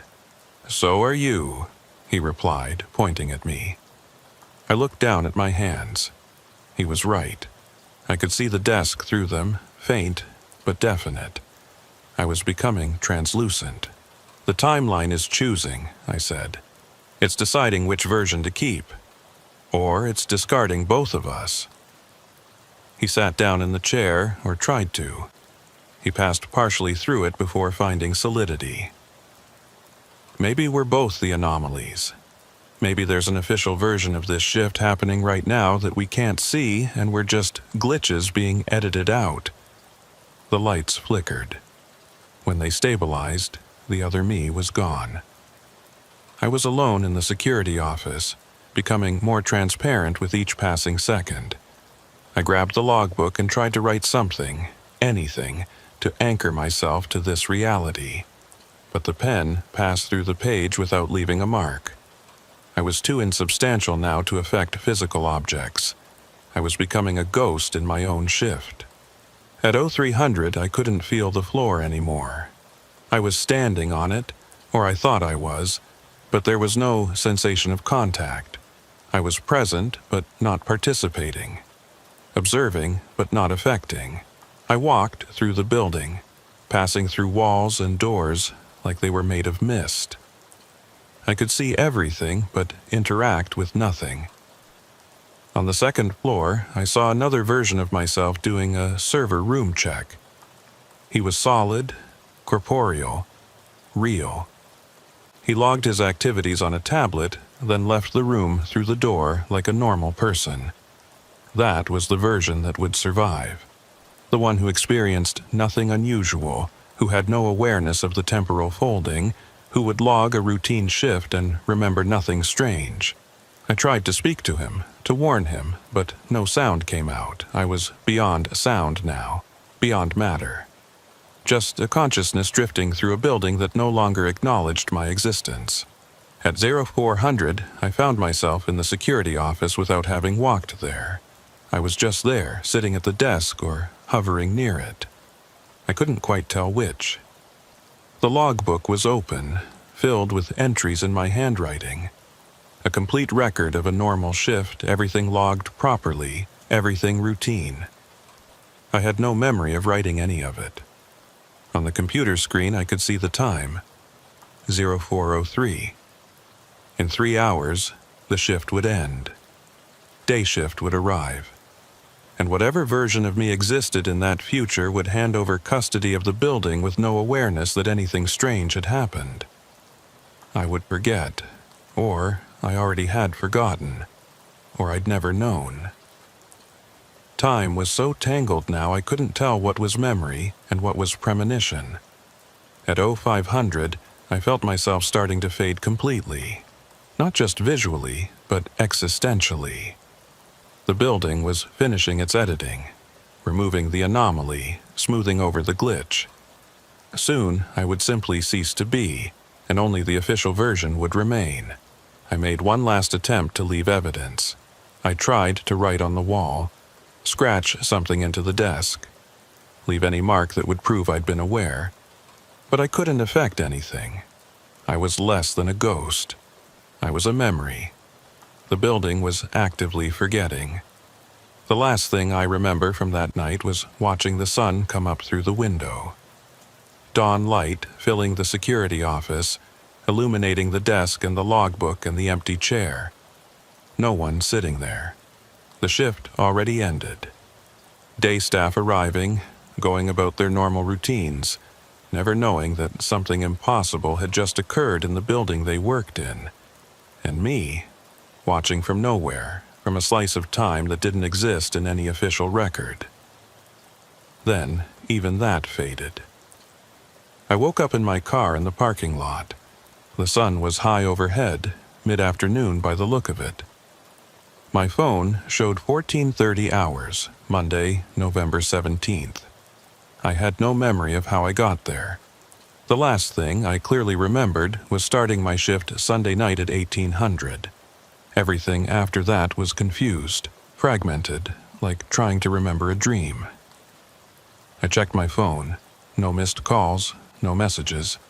I pulled up my work schedule. It showed I'd worked Sunday night as planned, then called in sick for Monday night's shift. But I had no memory of calling in sick. I had no memory of leaving the facility. I had no memory of the last 20 hours. I drove home slowly, trying to piece together what had happened. The harder I tried to remember, the more the memories slipped away, replaced by a vague sense of routine and normalcy. By the time I reached my apartment, I'd convinced myself that I must have caught some kind of bug, worked through it Sunday night, then gone home sick Monday morning. That made sense. That was logical. The other memories, the temporal overlaps, the fading reality, the multiple versions of myself, those were clearly just stress-induced hallucinations. Fever dreams, nothing real. I spent Monday evening resting, convinced I'd just had a rough shift and let my imagination run wild. Tuesday, I reported for my shift as usual. Reynolds briefed me on the usual protocols. Everything normal. I settled into the security office and pulled out the logbook. I flipped to Sunday, November 16th, to review my entries from that shift. The page wasn't there. The logbook jumped from November 15th to November 17th with no indication anything was missing. I stared at the impossible gap. A full day, missing from the official record. My shift, the one I'd worked 2 nights ago, simply didn't exist according to the logbook. I flagged down Reynolds before she could leave. The logbook is missing a page. November 16th. She looked at the book, flipped through it carefully. I'm not seeing any missing pages, Hayes. The dates are sequential. But Sunday's shift isn't here, the 16th. Reynolds looked at me oddly. Hayes, the 16th was Monday. You called in sick, remember? Collins covered your shift. His entries are right here, November 16th. She pointed at the page. It clearly showed November 16th, with entries and handwriting I didn't recognize. Collins's shift. That's not right, I said. I worked Sunday the 16th. I remember starting my shift. Hayes, Sunday was the 15th. You worked that shift. Here are your entries. Then you called in sick Monday the 16th. Collins covered for you. And today is Tuesday the 17th, your regular shift. See? All accounted for. She showed me the calendar. She was right. November 16th had been a Monday. Sunday was the 15th. But I had crystal clear memories of reporting for work on Sunday the 16th. I remembered Reynolds briefing me. I remembered the date on the logbook. Except now, all evidence showed I was wrong. The calendar, the logbook, Reynolds' account, everything contradicted my memory. Are you feeling all right? Reynolds asked, concerned now. Maybe you should take another night. You might still be sick. No, I'm fine, I said quickly. Just confused about dates. I'll be fine. After she left, I sat in the security office and pulled out my phone. I checked my work logs, my personal calendar, everything I could think of. They all showed the same thing. I'd worked Friday the 14th, Sunday the 15th, and was now working Tuesday the 17th. The 16th had been my scheduled night off. I'd called in sick, and Collins had covered. But I didn't remember calling in sick. I didn't remember being sick on Monday. I remembered working Sunday night, the 16th. I remembered temporal anomalies, overlapping timelines, multiple versions of myself. 2 conflicting sets of memories, both claiming to be real, but only one supported by evidence. I tried to call Collins to ask him about his shift on the 16th, but there was no Collins in the facility directory. I checked the logbook again. The entries for the 16th were clearly there, but I couldn't read them. Every time I tried to focus on the words, they seemed to blur and shift. At 2100, I did my first patrol. The building felt normal. I checked the third floor, walked past Office 312. The placard on the door read Storage Room 312. No mention of any Collins. I opened the door. Empty storage space exactly as it should be. I walked the entire floor, checking every office. None of them showed any signs of recent occupancy. They all had that abandoned quality of spaces that hadn't been used in years. Yet someone named Collins had supposedly worked a shift here Monday night and logged the activities in the official book. Back in the security office, I tried an experiment. I grabbed a pen and wrote in the logbook, 2115, third floor check, investigated discrepancy regarding missing shift log. I watched the words as I wrote them. They looked normal, permanent ink on official paper. I looked away for a moment, then looked back. The entry had changed. It now read, 2115, third floor check. All offices secure. No anomalies. I grabbed the pen and immediately wrote below it. Previous entry altered. Building is editing the logbook in real time. I kept my eyes fixed on the words, refusing to look away.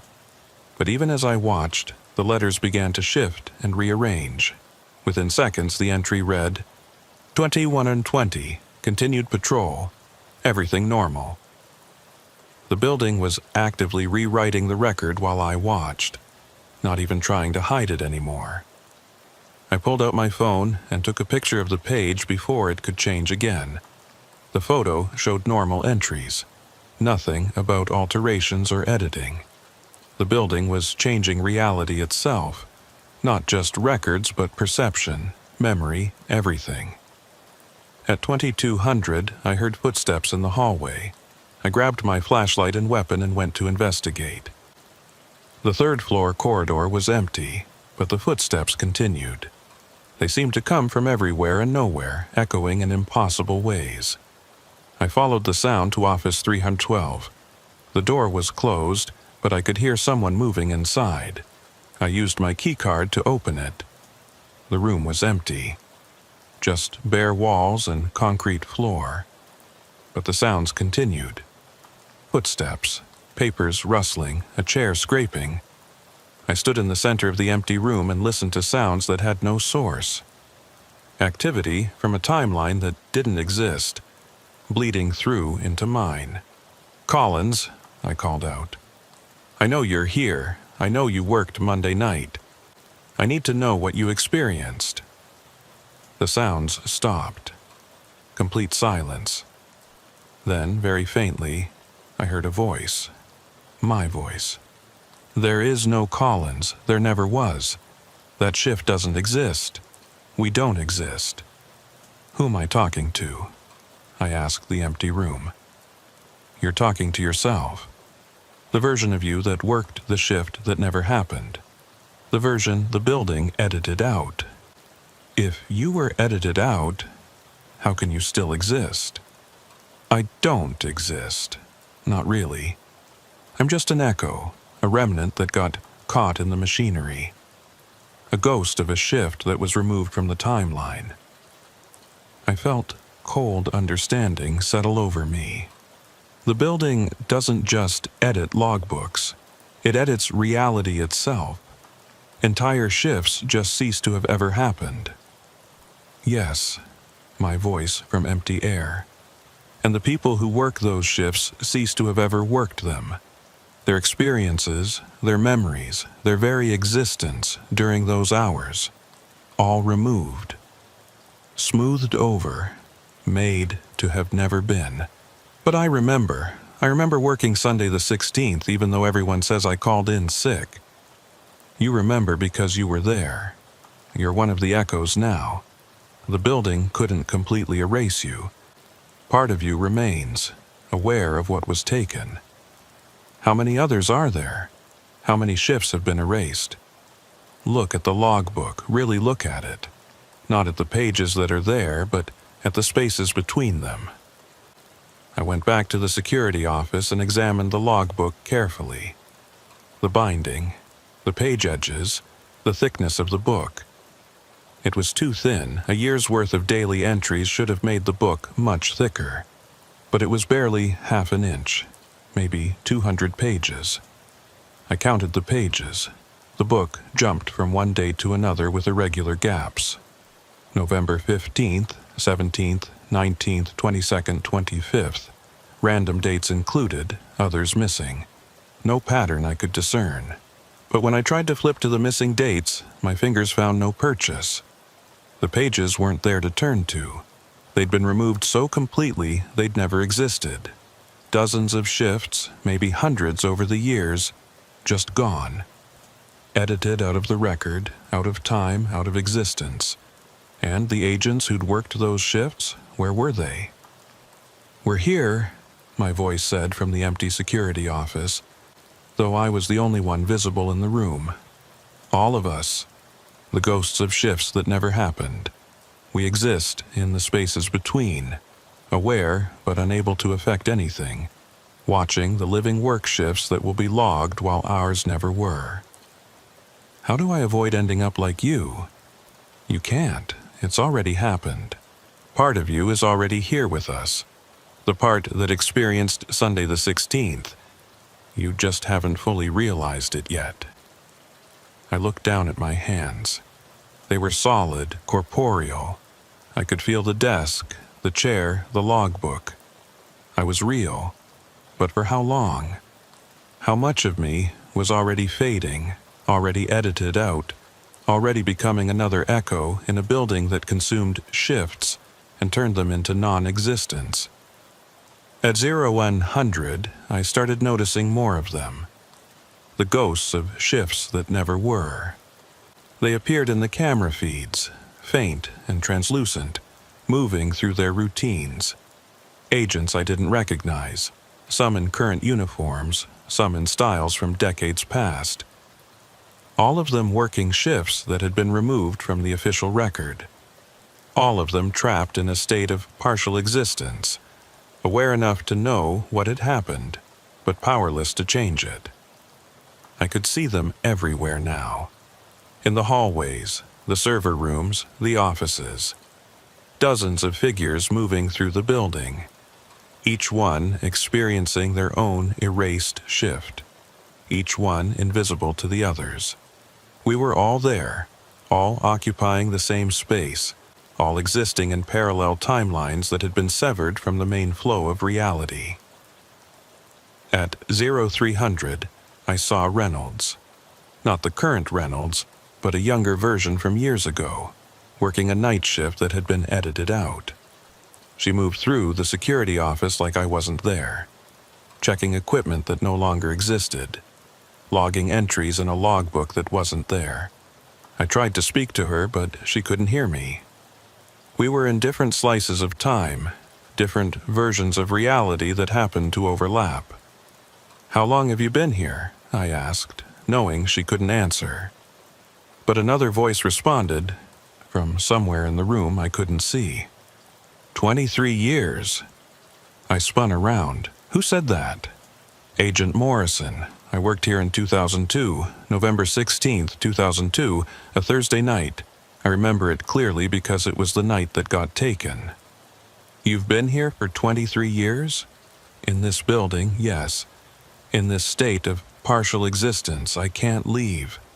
I'm bound to the shift that never happened. Trapped in hours that were removed from the timeline. Is there any way out? Silence. Then, I don't know. None of us have found one. We just exist here, watching shift after shift, some logged and remembered, others erased and forgotten. We're the forgotten ones, Hayes. The ones the building decided shouldn't exist. At 0400, I felt the familiar sensation of fading, my hands becoming translucent, the floor losing solidity beneath my feet. The building was deciding. This shift, my shift, Tuesday the 17th, it was being evaluated for existence. Would it be logged and remembered? Or would it join the others? The missing dates, the erased shifts, the ghosts in the machinery. I grabbed the logbook and tried to write. Do not erase this shift. Agent Hayes must remain in the record. But even as I wrote, the words changed. Routine patrol completed. No incidents to report. The building wouldn't let me advocate for my own existence. It was going to make the decision on its own terms. At 0500, Reynolds arrived early for day shift. She looked at me with concern. Hayes, you look terrible. Are you feeling all right? I'm fine, I said, though I could barely feel my own mouth forming the words. Just a long night. Well, get some rest. I'll take over from here. I gathered my things and headed for the door. With each step, I felt more substantial, more solid. Maybe the building had decided to let this shift remain. Maybe I'd survived the editing process. I got to my car and sat behind the wheel. Everything felt real. The steering wheel under my hands, the seat beneath me, the key in the ignition. I started the engine and drove home through the early morning light. The city was waking up around me, everything normal, everything mundane. But I couldn't shake the feeling that I was forgetting something. Something important. Something about my shift that I needed to remember. By the time I reached my apartment, the feeling had faded. Just residual anxiety from a long night. Nothing more. I fell into bed and slept dreamlessly. When I woke up that evening, I checked my work schedule. It showed I was off tonight, Wednesday the 18th. My next shift was Friday the 20th. Wait, that wasn't right. I'd worked Tuesday night. My next shift should be Wednesday, not Friday. I checked my phone calendar. It showed I'd requested Wednesday off weeks ago for a dental appointment. But I didn't remember making that request. I didn't have any dental appointments scheduled. I called the facility. Reynolds answered. Hey Hayes, what's up? I'm just checking my schedule. I'm off tonight, right? That's right. You requested Wednesday off last month. Agent Grant is covering for you. Grant? I didn't recognize the name. Yeah, new guy, just transferred in. He's working Wednesday nights for the next month while he gets oriented. I thanked her and hung up. Something was wrong. My schedule had changed, and I had no memory of requesting the time off. I pulled out the calendar and looked at the dates. November 15th, 17th, 19th, 20th. My shifts. The 16th and 18th were marked as days off, covered by Collins and Grant, respectively. But I had no memory of Collins or Grant, and I had no memory of requesting those days off. I got in my car and drove to the facility. I needed to see the logbook, to check the entries, to confirm that those shifts had actually happened without me. Reynolds seemed surprised to see me. Hayes, I thought you were off tonight. I am. I just need to check something in the logbook. Won't take a minute. She looked hesitant, but let me in. I went straight to the security office and pulled out the logbook. I flipped to November 16th. The page was there, filled with entries and handwriting I didn't recognize. I flipped to November 18th, today, another page, more entries in different handwriting. Both shifts had happened, both were logged and official.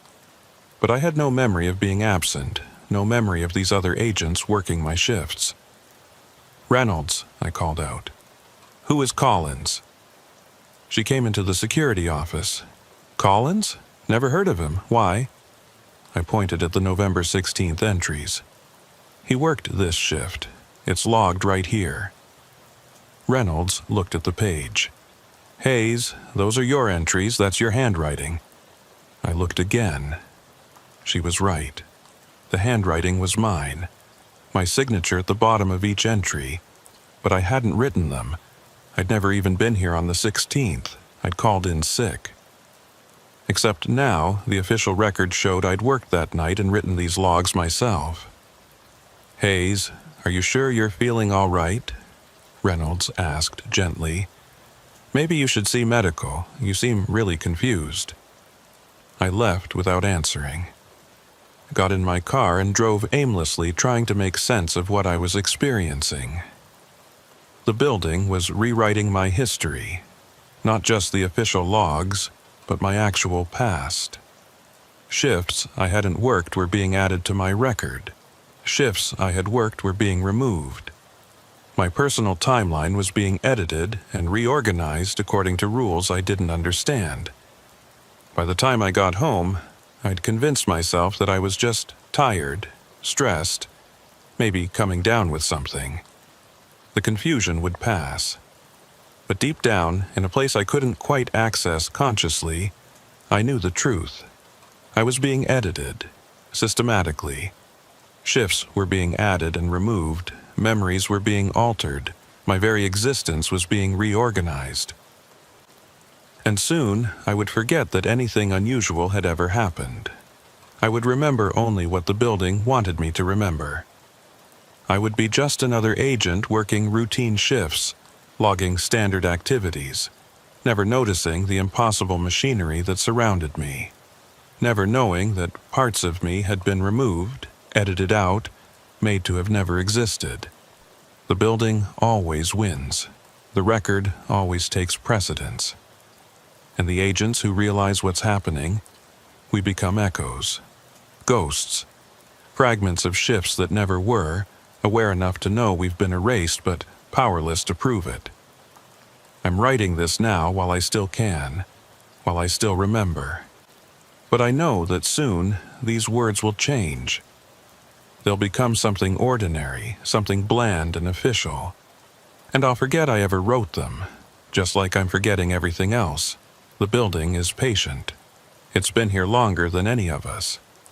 It will be here long after we're gone, and it will keep editing, keep removing, keep rewriting. Until only the shifts it approves remain, until only the agents it wants survive. The rest of us will be here, in the spaces between, in the hours that never happened, in the timeline that was erased. We'll be the ghosts in the machinery. The shifts that were never logged. If you're reading this, if somehow these words survived the editing process, please know that we exist. We're real. We were there. We just weren't allowed to remain. And if you work nights in a building that seems to play with time, pay attention to the logbook. Look for the missing dates. Notice the gaps. Because every gap is a shift that was erased. And every erased shift is an agent who became an echo. We're still here. We're still working our shifts. We just don't exist anymore. Not officially. Not in any way that matters. But we remember, and we're trying to warn you.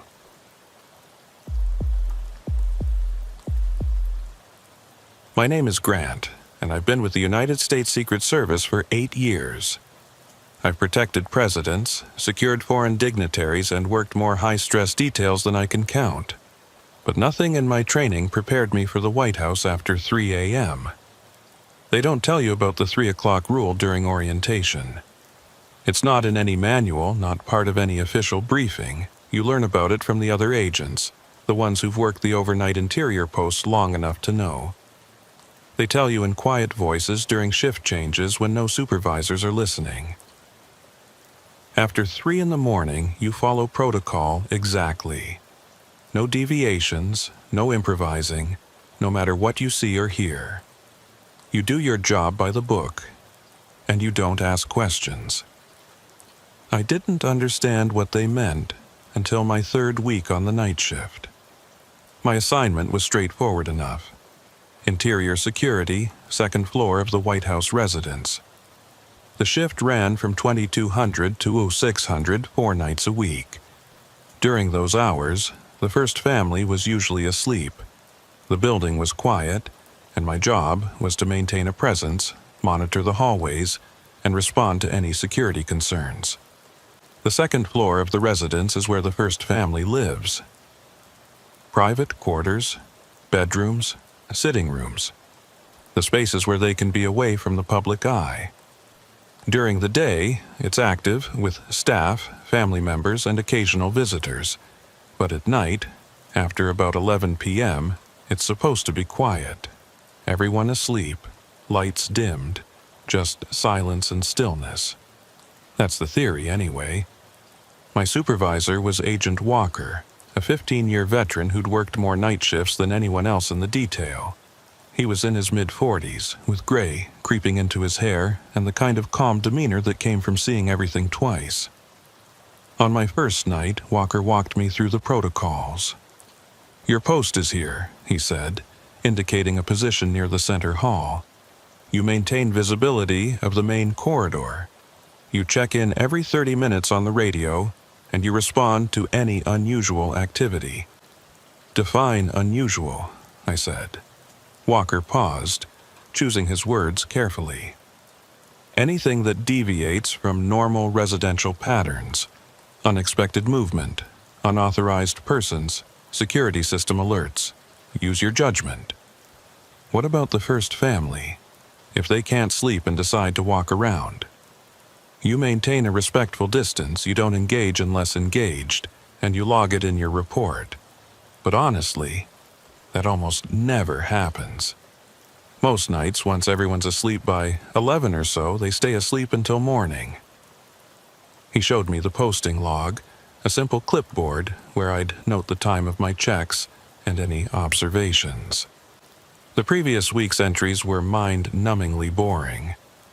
23:30, corridor check, all quiet. 00:00, hourly check, no activity. 0:30, routine patrol, building secure. Walker looked at me seriously. "Grant, I need you to understand something. This is an easy post if you follow the rules. Stay alert, log your activities, don't overthink things. Can you do that?" "Of course," I said. "Good." He hesitated, then added, "And if you notice anything strange after 3 in the morning, just maintain protocol.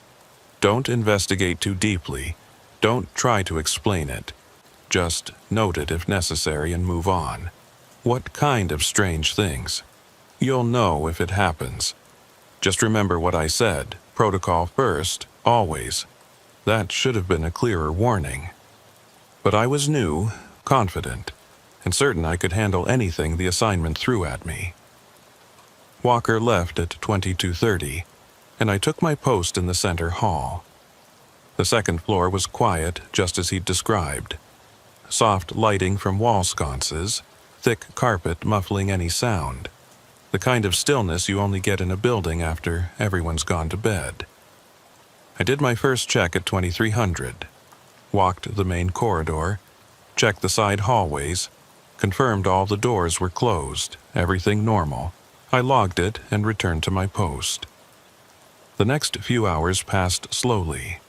I did checks every 30 minutes, radioed in my status, maintained my position. Around midnight, I heard some movement from one of the bedrooms. Footsteps, the sound of a bathroom door closing. Normal nighttime activity. I noted it in the log and continued my watch. At 0100, I did another patrol. The building felt different at this hour, more isolated. During earlier checks, I could still sense the residual energy of the day, like the building was still settling. But after 1 in the morning, that faded completely. It felt like I was the only person awake in the entire structure. I checked the treaty room, the center hall, the west sitting hall, all secure. Started to head back to my post. That's when I noticed the temperature had dropped. Not dramatically, but enough to notice. I could see my breath fogging slightly in the air. I made a note to mention it to maintenance in the morning. Old buildings had climate control issues. At 200, I radioed in my status. Second floor post, hourly check, all clear. The response came back. Copy that. Weather's changing outside, might affect building temperature. Let us know if it becomes an issue. So they'd noticed it too. That was reassuring. Just a normal fluctuation. At 0:30, I was standing at my post when I heard something that made me pause. Music. Very faint, barely audible, coming from somewhere down the hallway. I listened carefully. It sounded like a piano, playing a melody I didn't recognize. Soft, melancholic, the kind of thing you might hear in an old movie. I checked my watch. 0237. Still within normal hours. Maybe someone couldn't sleep and was playing music quietly. It wasn't unheard of. I walked toward the sound, moving quietly down the hallway. The music seemed to be coming from the direction of the yellow oval room. As I got closer, the melody became clearer. Definitely a piano, playing with skill, someone who knew what they were doing. I reached the door to the yellow oval room.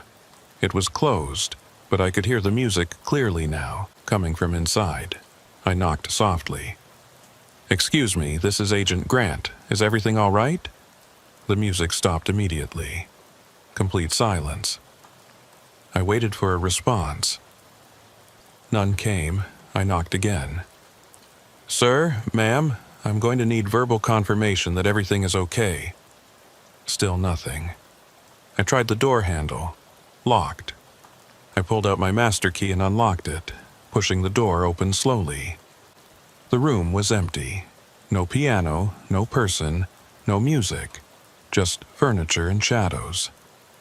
I stepped inside and looked around carefully. The yellow oval room didn't have a piano. Never had, as far as I knew. It was furnished with couches and chairs, antique pieces that had been there for years. I checked the room thoroughly. Nothing out of place, no sign of any disturbance. But I definitely heard music coming from this room. I closed the door and locked it, then radioed in. Second floor post. Investigated possible audio source in yellow oval room. Room is secure, no occupants, no issues found. Copy that. Could have been sound traveling from another area, old building acoustics. That made sense. Sound did strange things in historical buildings. I logged the incident and returned to my post. At 02:45, I noticed the lights in the hallway seemed dimmer than before. Not off, just reduced, like someone had lowered them using a dimmer switch. I checked the control panel near my post. Everything was set to normal levels, but the lights were definitely dimmer. I could barely make out the far end of the hallway now. I radioed in again. Second floor post. Lighting appears to have decreased. Possible electrical issue. Stand by, we'll check the systems. I waited. The lights stayed dim. The temperature seemed to have dropped further. My breath was clearly visible now. At 02:55, my radio crackled. Second floor post. Our systems show all lighting and climate control operating normally. Are you still experiencing issues? I looked at the hallway. The lights were dim, the air was cold, those were facts. But according to the monitoring systems, everything was fine.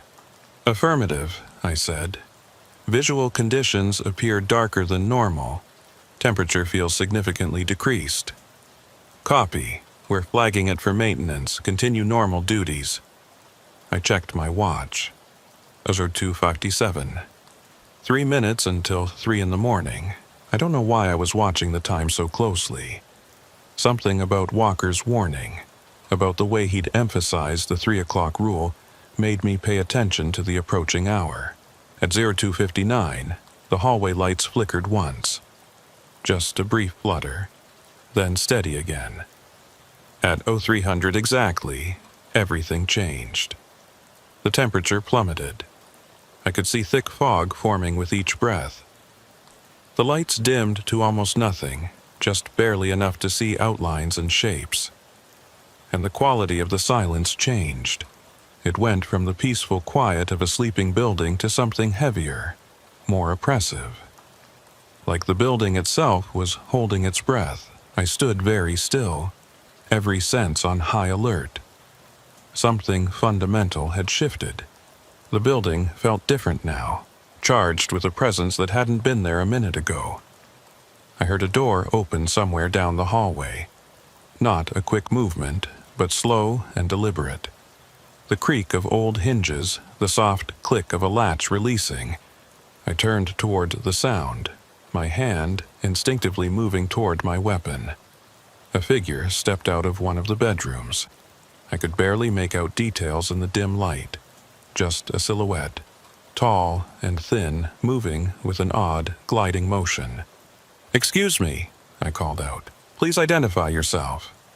The figure didn't respond. It just stood there in the hallway, facing my direction but not moving. "This is Agent Grant with the Secret Service. I need you to identify yourself immediately." Still no response. The figure remained motionless. I pulled out my flashlight and aimed it at the figure. But when I clicked it on, the beam barely penetrated a few feet. The darkness seemed to absorb the light. I started walking toward the figure, maintaining protocol. "I'm approaching your position. Please remain still and keep your hands visible." As I got closer, I could see more details. The figure was wearing old-fashioned clothing, the kind you'd see in photographs from the 1800s. A dark suit, formal and archaic. The face was indistinct, like looking at someone through frosted glass. I was about 10 feet away when the figure turned and walked through a closed door. Not opened it, not pushed it aside, but walked directly through it like the door wasn't there. I stopped in my tracks, my mind trying to process what I'd just seen. That wasn't possible. People didn't walk through solid objects. I reached the door the figure had disappeared through. The Lincoln bedroom. I tried the handle. Locked. I used my key and opened it. The room was empty. No figure, no person, no sign anyone had been there. I checked the entire room thoroughly. Under the bed, in the closets, behind furniture. Nothing. I stood in the center of the Lincoln bedroom, my heart pounding, trying to make sense of what I'd just witnessed. There had to be a rational explanation. Trick of the light, fatigue-induced hallucination, something. But I knew what I'd seen. A figure in old-fashioned clothing, walking through a closed door. I radioed in. "Second floor post. Investigated possible intruder in Lincoln bedroom. Room is clear, no occupants found." "Copy that. Did you get a visual on the intruder?" I hesitated. How could I explain what I'd seen in a way that wouldn't sound insane? "Negative. By the time I reached the room, there was no one there. Might have been a shadow or lighting effect." "Understood. Continue monitoring." I left the Lincoln bedroom and returned to my post. My hands were shaking slightly. I forced myself to calm down, to breathe steadily, to think rationally. Walker had warned me. After 3 in the morning, you follow protocol exactly. Don't investigate too deeply. Don't try to explain it. Just note it if necessary and move on. He'd known. Somehow, he'd known that strange things happened after 3 a.m. And he'd told me not to dig into it, just to do my job. At 03:15, I heard footsteps. Multiple sets, walking in the hallway above me. But there was no third floor in this section of the building. The ceiling above me was the roof. The footsteps continued for about a minute, then faded away. At 0:30, I saw lights flickering in the east sitting hall. Not the overhead lights, but moving lights like someone walking with a candle. I went to investigate and found the room empty, but I could smell something. Smoke. Not fire smoke, but tobacco smoke. Like someone had been smoking a pipe or cigar. At 03:45, a door at the end of the hallway opened on its own. I watched it swing wide, revealing the dark room beyond. I approached cautiously, weapon drawn now, protocol or not. The room was a guest bedroom, unoccupied according to the schedule. I stepped inside and found it empty, but the bed was unmade. Someone had been sleeping there. The sheets were disturbed, the pillow had an indentation from a head, but no one was supposed to be using this room. It had been vacant for weeks. I checked the sheets. They were warm, recently occupied. I radioed in again. Second floor post. Found evidence of unauthorized occupancy in guest bedroom 214. Investigating. Stand by. A longer pause than usual, then, Grant, what's your current time? I checked my watch. 0347. Another pause. Continue standard protocols. Don't deviate from your posting procedures, clear? There was something in the voice now, a tension I hadn't heard before. Whoever was on the other end of the radio knew what was happening.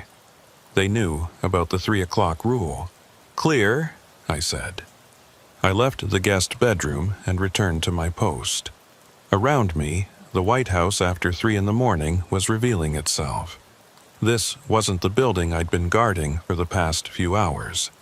This was something else, something that only emerged in the deepest part of the night. At 0400, I saw her. A woman in a long white dress, walking down the center hall with purpose. She moved like she belonged there, like she was going about normal business. She walked right past me without acknowledgement, heading toward the west sitting hall. I didn't call out this time. I didn't try to stop her. I just watched as she walked to the end of the hallway and faded from sight, becoming transparent and then nothing. At 0415, I heard voices. A conversation happening in one of the rooms, too muffled to make out words, but clearly 2 people talking. When I investigated, I found empty rooms and silence. At 0430, the lights brightened slightly. The temperature began to rise. The oppressive quality of the air started to lift. At 0445, everything returned to normal. Full lighting, comfortable temperature, the peaceful quiet of a sleeping household. It was like a switch had been flipped, transforming the building back to its ordinary state. I stood at my post, breathing hard, trying to process what I'd experienced over the past hour and 45 minutes. At 0500, Walker arrived for early shift change. He took one look at me and nodded knowingly. You saw them. Them? The others. The ones who are still here after 3 a.m. I didn't know what to say. Walker gestured for me to follow him to a small office down the hall, out of earshot from any monitoring equipment. Look, he said quietly. What you experienced tonight is normal. Well, normal for this building after 3 in the morning. It happens every night. Has happened for as long as anyone can remember. What's happening? Walker shrugged. No one knows for sure. Some people think it's residual energy from all the history this building has seen. Others think it's something about the location, the land itself. A few believe the building exists in multiple time periods simultaneously, and after 3 a.m., the barriers between them get thin. And the service knows about this? Of course we know. Everyone who works nights here eventually experiences it. But it's not something we can put in reports or investigate officially. What would we say? The White House is haunted after 3 in the morning? It would be a media nightmare. So we just ignore it? We acknowledge it privately and follow protocol publicly. We do our jobs, we keep people safe, and we don't make the strange things we see into bigger issues than they need to be. Walker looked at me seriously. Grant, I need to know you can handle this. Can you work nights here knowing what happens after 3? I thought about it. The figures I'd seen, the sounds, the impossible things.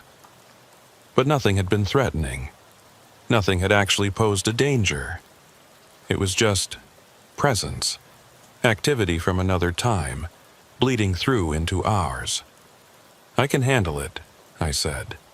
Good, because it gets easier once you know what to expect. And there are rules, unwritten but important, about how to coexist with whatever's happening here. What rules? Don't interact with them directly. Don't try to communicate or make contact. Just observe and move on. Never investigate the Lincoln bedroom between 3 and 4 if you can avoid it. And most importantly, never, ever deviate from standard security protocols, no matter what you see. The protocols keep you grounded in this time, this reality. I nodded, filing away each instruction. Walker clapped me on the shoulder. You did fine tonight. Get some rest. It'll make more sense after you've processed it. But as I drove home in the early morning light, watching the city wake up around me, I knew some things would never make complete sense. I just spent an hour and 45 minutes in a building that existed in multiple time periods at once, and tomorrow night, I'd do it again. After that first night, I started paying closer attention, not just to what happened after 3 a.m., but to everything. The building's rhythms, the subtle changes in atmosphere, the way other agents behaved around certain times and places. I noticed that the other night shift agents never lingered after their shifts ended. They did their handoffs quickly and left, like they couldn't get out of the building fast enough. And no one ever talked about what they saw during those post-3 a.m. hours. It was an unspoken agreement. We all experienced it, we all knew it was real, but we never discussed the details. My 4th night on the post, I started documenting patterns. Not officially, just in a private notebook I kept.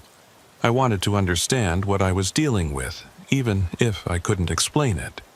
The activity always began at exactly 3 o'clock a.m., not 2:59, not 3:01, but precisely at the top of the hour. Like a switch being flipped, the temperature always dropped first. Then the lights dimmed, then the sounds started, footsteps, voices, doors opening and closing. The figures appeared to follow specific routes. The woman in white always walked from the center hall to the west sitting hall. The man in the old-fashioned suit always emerged from the same bedroom and entered the Lincoln bedroom. There were others too, each with their own pattern, their own routine. They never acknowledged my presence. They moved through their activities as if I wasn't there, as if they were replaying scenes from another time. But sometimes, just sometimes, one of them would pause and look directly at me. Those moments were the most unnerving.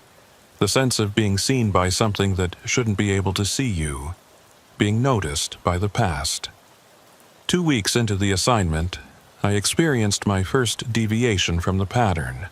It was a Tuesday night, quiet evening, nothing unusual during the pre-3 a.m. hours. I'd done my checks, maintained my post, everything by the book. At 3 o'clock a.m., the familiar changes began. Temperature drop, lights dimming, the quality of silence shifting. At 3:15, I saw the woman in white making her usual walk down the center hall, but this time she stopped halfway down the corridor. She turned to face me directly, and she spoke. "He's coming." Her voice was distant, like hearing someone speak from underwater, but the words were clear enough. "Who's coming?" I asked, forgetting Walker's warning about not interacting. She didn't answer, she just turned and continued her walk, fading from sight at the end of the hallway. I stood frozen, processing what had just happened. In 2 weeks of observations, none of the figures had ever spoken. They just moved through their routines silently, unaware of the present. But she'd spoken to me, warned me about something. At 3:30, I found out what. I was doing a routine check of the treaty room when I heard a sound I hadn't heard before. Heavy footsteps, purposeful and steady, coming from the main staircase. These weren't the soft, gliding movements of the usual figures. These were solid, real, like someone actually walking up the stairs. I moved to investigate, hand on my weapon. The footsteps reached the second-floor landing and stopped. I could see a figure standing there. Unlike the others, this one was clear and solid, not translucent or indistinct. A man, tall and broad-shouldered, wearing what looked like a military uniform from the Civil War era. He stood at the top of the stairs, scanning the hallway like he was searching for something. Then his eyes locked on mine. For a long moment, we stared at each other. This wasn't like the brief glances I'd gotten from other figures. This was direct, sustained eye contact. He saw me. Really saw me. He started walking toward me. I backed up instinctively. "Sir, this is a restricted area. I need you to stop and identify yourself." He kept walking, his boots heavy on the carpet. As he got closer, I could see more details. The uniform was Union Army, an officer's coat with brass buttons. His face was weathered, hard, the face of someone who'd seen combat. "Sir, I'm ordering you to stop." He didn't stop. He was 10 feet away now, 5 feet. Close enough that I could have reached out and touched him. I drew my weapon. "Stop immediately, or I will—" He walked through me. Not past me, through me. I felt a wave of intense cold as he passed, like being dunked in ice water. For a moment, I could see through his eyes, feel what he was feeling. Urgency, purpose. He was looking for someone, searching the building for a specific person. Then he was past me, continuing down the hallway. I turned and watched him check doors, moving with military efficiency. He reached the Lincoln bedroom and went inside. I stood there shaking, my weapon still drawn, trying to process what had just happened. That hadn't been like the other encounters. That figure had been aware, purposeful, searching for something. I gave him a minute, then followed to the Lincoln bedroom. I opened the door carefully. The room was empty. No sign of the military figure. But I could smell something. Gunpowder and blood. The scent was faint but unmistakable. I backed out of the room and closed the door. Whatever that figure had been, whatever he'd been searching for, I didn't want to know more. At 3:45, activity died down as usual. At 4 o'clock, everything returned to normal. When Walker arrived for shift change at 5 o'clock, I pulled him aside and told him about the military figure. His expression grew serious. "You saw him, the searching soldier. You know about him? Everyone who works nights long enough sees him eventually. He's different from the others, more aware, more purposeful. And he's looking for something he never finds." "What's he looking for?" Walker shook his head. "No one knows. Some people think he's searching for casualties, checking on wounded men. Others think he's looking for a specific person, but he appears every few weeks, searches the building, and then disappears. He's been doing it for over a century." A century? The first documented sighting was in 1892. An usher wrote about seeing a Union officer walking the halls. Since then, dozens of people have seen him. Presidents, staff, security. Always the same figure, always searching, never finding. I felt a chill that had nothing to do with temperature. What happens if he finds what he's looking for? Walker looked at me strangely. "I don't know. No one does. He never has." Over the next few weeks, I cataloged more patterns and variations. Some nights were more active than others. Certain dates seemed to trigger increased activity, anniversaries of historical events, dates when significant things had happened in the building. The most active night was always the anniversary of Abraham Lincoln's death, April 14th. I wasn't scheduled that night, but Walker told me about it later. Every door on the second floor had opened simultaneously. Figures had crowded the hallways, dozens of them, moving through scenes from a funeral that had happened 160 years ago. "It's like the building remembers," Walker said. "The stronger the event, the stronger the echo." I started to notice other things too. Small deviations from normal reality that only appeared after 3 a.m. Doors that led to rooms that didn't exist. I'd open a door to a familiar guest room and find myself looking at a completely different space. a parlor from another era, a bedroom with Victorian furniture. Once, even a makeshift hospital ward with beds lined up in rows. When I'd close the door and open it again, the room would be normal. The modern guest room, exactly as it should be. Mirrors showed reflections that didn't match reality. I'd walk past a mirror and see myself, but also see other figures behind me. People who weren't there when I turned around. Clocks would run backward. I'd watch a wall clock and see the hands moving counterclockwise, time reversing itself. But my watch would show normal progression. The building, after 3 a.m., wasn't just haunted. It was unstable, existing in multiple time periods simultaneously, unable to decide which version of itself was real. One night, about a month into my assignment, I experienced something that made me question whether I was still in my own timeline at all. It started normally enough. The 3 a.m. changes, the temperature drop, the dimming lights. I took my post and prepared for the usual activity. At 3:15, I saw a figure I recognized. Agent Walker.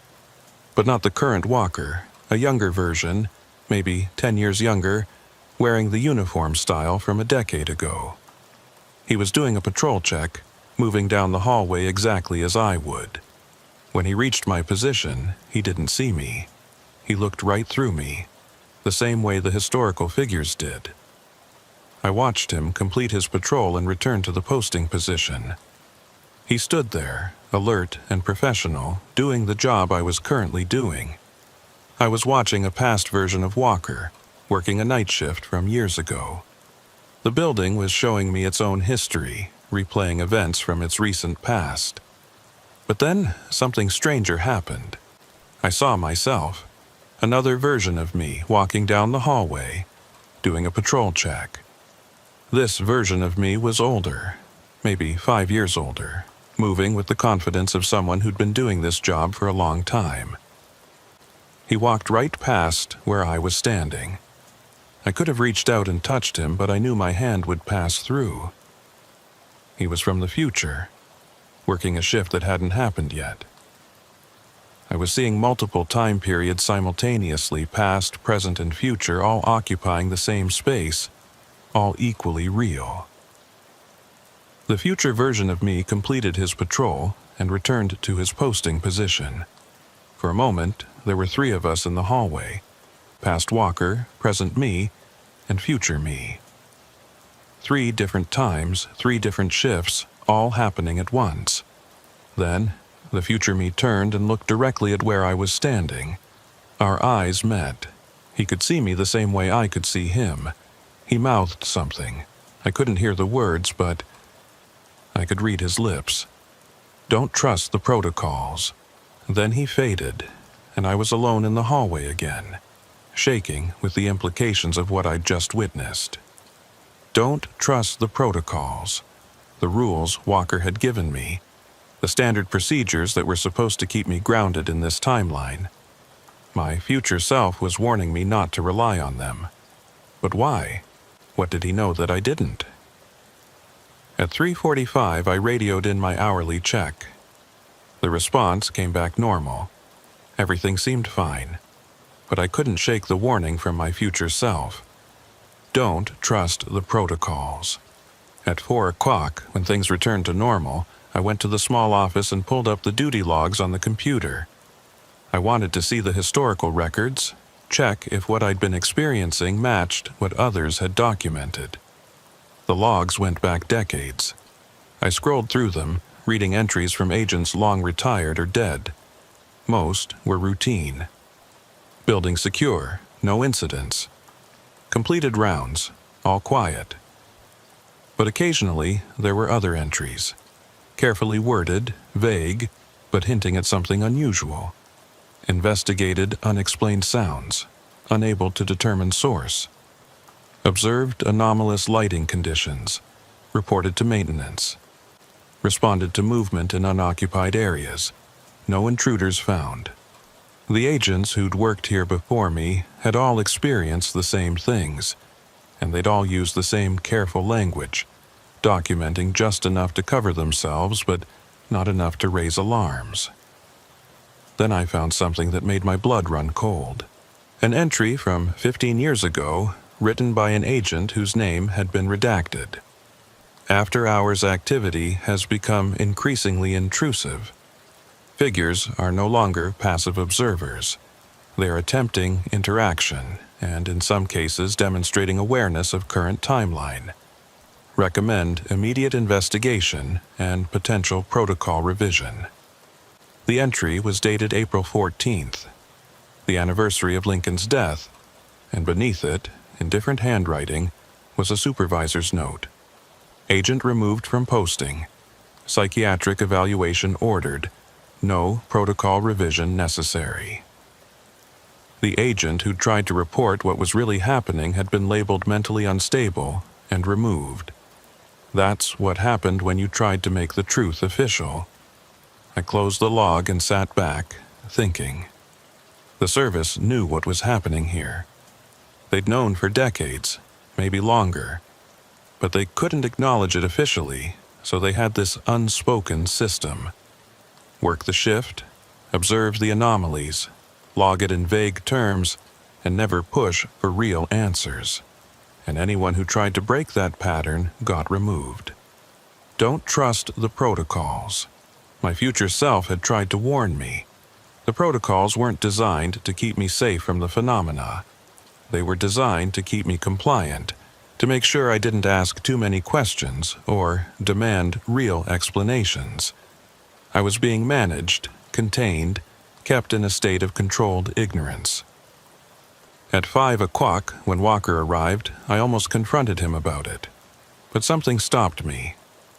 I looked at his tired face, the resignation in his eyes, and I realized he was just as trapped as I was.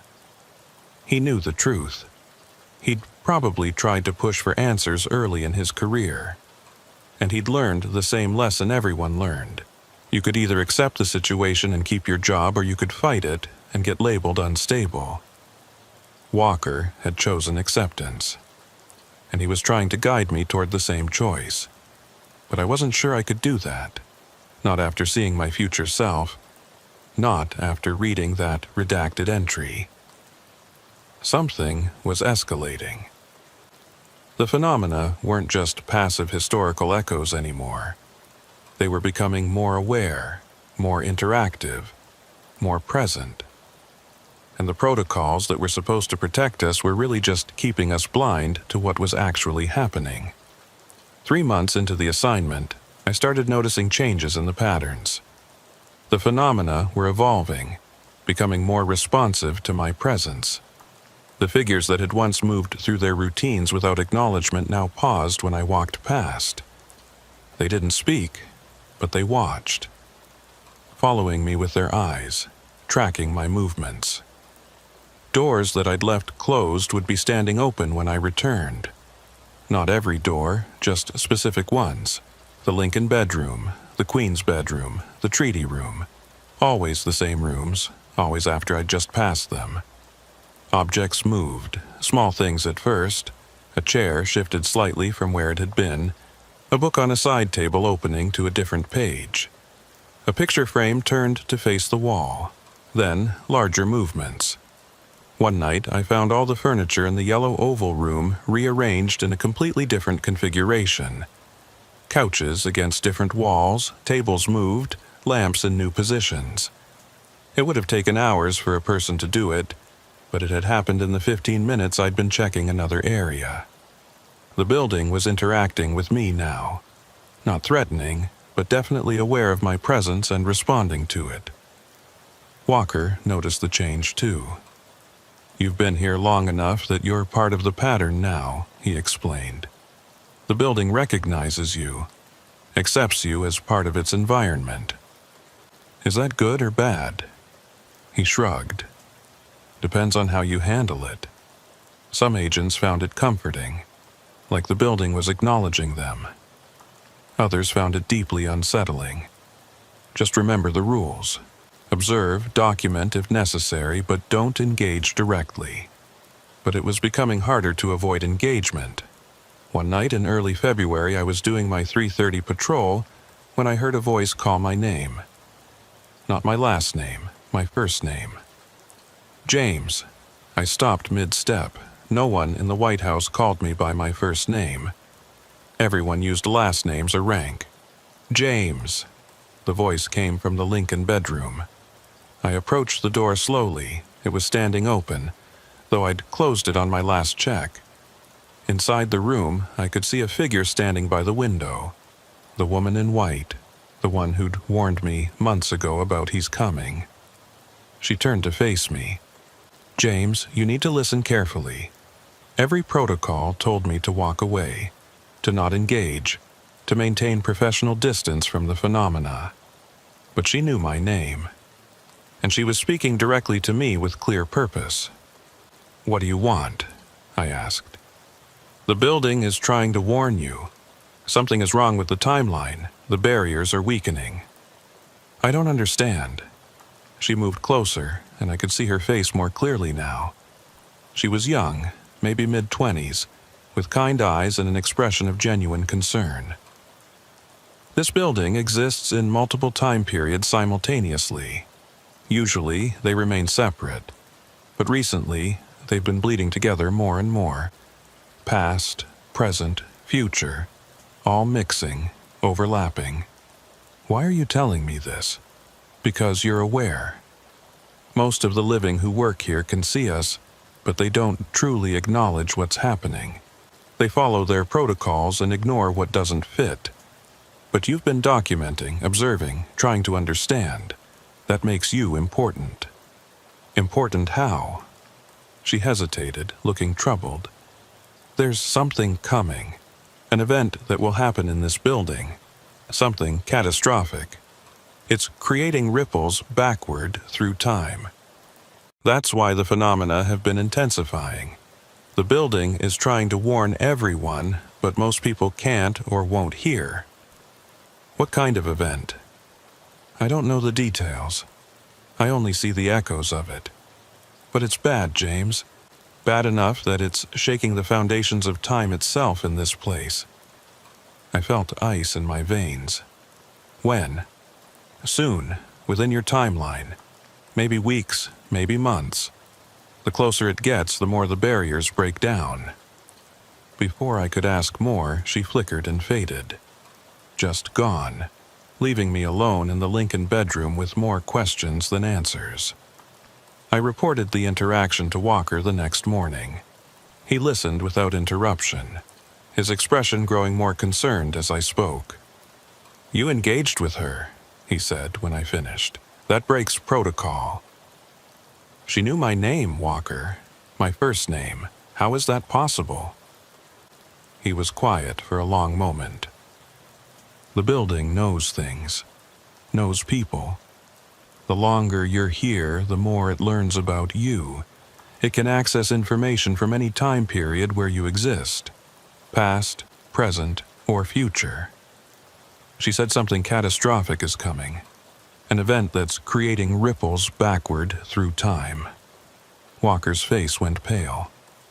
Did she say what event? No. Just that it's bad enough to shake the building's temporal foundations. He stood up and paced the small office. This has happened before. In 2001, in the months before September 11th, agents working here reported increased phenomena. Figures trying to communicate, objects moving, warnings being issued. We thought it was random until after the attacks. Then we realized the building had been trying to warn us. You're saying this place can sense future disasters. I'm saying this building has stood at the center of American power for over 2 centuries. It's absorbed every major event, every crisis, every decision made within its walls. That kind of accumulated history creates something. Whether it's consciousness or just a recording that can play backward and forward through time, I don't know. But yes, it seems to sense major disruptions before they happen. Then we need to report this, warn someone. Walker shook his head. And tell them what? That a ghost told you something bad is coming? They'll remove you from posting so fast your head will spin. The only reason I'm still here after 15 years is because I learned to keep the truth to myself. So, we just ignore it? We stay alert, we document what we can, and we hope that if something is coming, we'll recognize it when we see it. He put a hand on my shoulder. James, I know this is frustrating, but the system isn't built to handle this kind of information. All we can do is our jobs. But I couldn't accept that. Not after hearing the warning, not after seeing the fear in that woman's eyes. I started paying closer attention to everything. Not just the phenomena after 3 a.m., but everything during my shifts. Security briefings, threat assessments, any unusual activity in or around the White House. Nothing seemed out of the ordinary. Normal presidential schedule, routine security protocols, no elevated threat levels. But the phenomena continued to intensify. More figures appeared each night. More rooms showed temporal overlaps. More voices tried to communicate warnings. One night, I counted 17 separate figures in the center hall, all from different time periods, all trying to exist in the same space. They flickered in and out, appearing and disappearing, creating a strobe effect of different eras. The searching soldier appeared more frequently, sometimes multiple times a night. He'd check the same rooms over and over, growing more agitated each time he failed to find what he was looking for. And then there was the new figure. A man in a modern suit, contemporary clothing, someone who could have been walking the halls last week. But he appeared after 3 a.m., which meant he was part of the phenomena. I saw him for the first time on a Thursday night in late February. He was standing in the center hall, looking confused and disoriented. When he saw me, his face showed relief. "Agent Grant, thank God. I need you to listen to me very carefully." His voice was clear, solid, not distant like the others. He sounded completely real. "Who are you?" I asked. "I'm Agent Miller. I work day shift security. Or I will work it. Or I did work it. Temporal grammar gets confusing." He looked around, agitated. "I don't have much time. The building pulled me back here to warn you." "Warn me about what?" "March 15th, the Ides of March. Something happens on that date. I can't see exactly what, but it's bad. Evacuation level bad. You need to make sure everyone gets out." March 15th is 3 weeks away. If there's a threat, why aren't current intelligence reports showing it? Because it's not external, it's internal, something that happens inside the building itself. The ripple effect is so strong, it's pulling people like me backward through time to try to warn you. He started to flicker, becoming less solid. "I'm losing coherence. Listen, on March 15th at 3 a.m., you need to..." He vanished mid-sentence, leaving me standing alone in the hallway. March 15th. 2 weeks and 6 days away. Whatever was coming, I now had a specific date. I went to Walker immediately with this information. He listened, his face grave. "Agent Miller doesn't exist," he said when I finished. "There's no one by that name on the day shift roster. I've worked here 15 years, I know everyone. He said he will work here. Future tense. Maybe he hasn't been hired yet. Or maybe what you saw was a future version of someone else, appearing with a false identity because the building can't perfectly translate across timelines." Walker rubbed his face. "James, do you understand what you're suggesting? If something happens on March 15th at 3 a.m., and you're working that night, you'll be right in the middle of it. Then maybe I shouldn't work that night. You think changing your schedule will help? If the building wants you here for that shift, you'll be here. That's how this works. It's not random coincidence that you're the one receiving these warnings. Why me? Why not you? Or someone with more experience?" Walker was quiet for a long moment. "Because I stopped listening years ago. I follow protocols. I I do my job, but I don't engage with the phenomena anymore. I can't afford to. It's too draining, too dangerous for your mental health. You still have the openness, the willingness to believe. That's why they're reaching out to you. I need to report this, file it officially. And I can't stop you, but understand what you're risking. Your career, your reputation, possibly your freedom if they decide you're unstable. I thought about it for the rest of the shift. By the time I went home that morning, I'd made my decision. I wouldn't file an official report, but I would be ready on March 15th. Whatever was coming, I'd face it with my eyes open. The 2 weeks leading up to March 15th were the most intense I'd experienced. Every night, the phenomena escalated. Figures appeared in broad daylight now, visible to other agents too. The temporal barriers were breaking down completely. Other night shift agents started reporting similar experiences. They'd see figures, hear voices, witness impossible things. The phenomena could no longer be contained to the post-3 a.m. hours. Walker looked more exhausted each day. "It's happening faster than before," he told me. "Whatever's coming on the 15th, it's creating stronger ripples than we've seen." On March 14th, my last shift before the target date, Walker pulled me aside for a private conversation. "I'm reassigning you," he said. "You're off tomorrow night. Agent Reynolds will cover your post." "No," I said immediately. "I need to be here." "James, I'm trying to protect you. If something happens, then I should be here for it. All those warnings, all those figures trying to communicate. They were reaching out to me specifically. I'm supposed to be here." Walker studied my face. "You really believe that?" "Yes," he sighed. "Then at least know what you're walking into. I've been researching the date. March 15th has significance in this building's history. 3 major events happened on that date across different years. A failed assassination attempt in 1933, a significant policy decision in 1968, and a structural crisis in 1989. "What kind of structural crisis?" "Part of the building's foundation shifted. They evacuated everyone for 36 hours while engineers assessed the damage. It was kept out of the press, but it came very close to catastrophic failure. And all 3 happened on March 15th. At different times, yes. Maybe that's what creates the vulnerability. Multiple significant events on the same date across different timelines, all converging."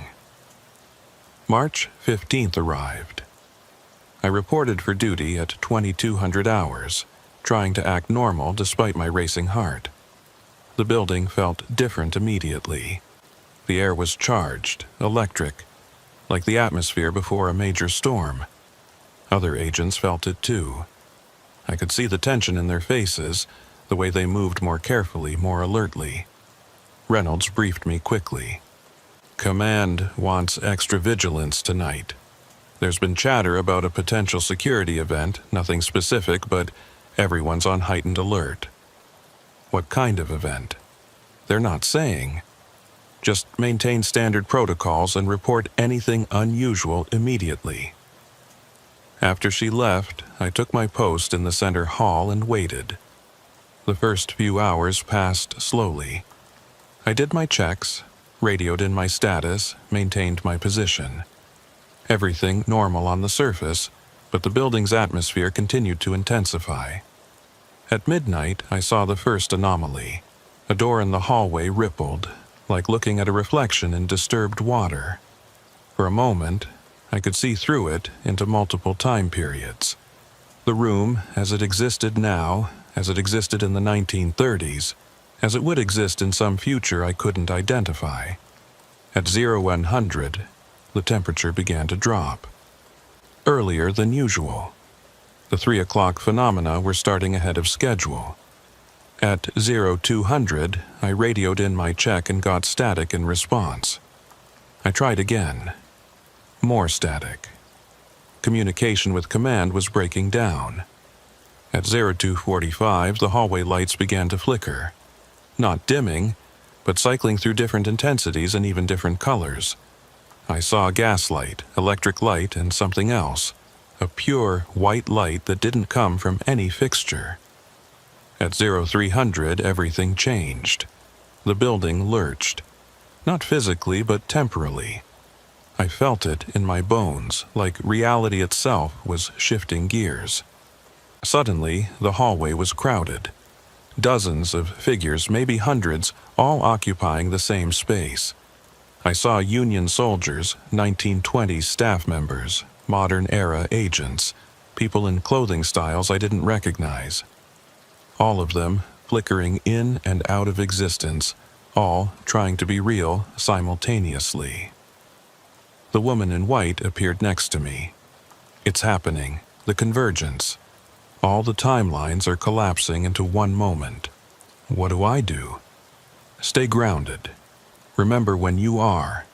The building is going to try to pull you into other times, but you need to remain anchored to now. The searching soldier ran past, no longer methodical but panicked. He was shouting something I couldn't hear over the roar of voices that filled the hallway. The walls rippled. I could see through them into other versions of the building. Different layouts, different decorations, the same space existing in multiple configurations. I grabbed onto a doorframe. Something solid. Something real. The woman in white grabbed my shoulder. Listen to me. This happened before and it will happen again. The building exists at a nexus point, a place where time itself is unstable. Every few decades, all the overlapping timelines converge. When they do, reality briefly becomes fluid. How do I stop it? You can't stop it. You can only survive it. Stay focused on your present moment. Don't let the other times pull you in. A figure appeared in front of me. It was me, my future self, the one I'd seen months ago. James, he said, urgently, in 30 seconds you're going to see something catastrophic.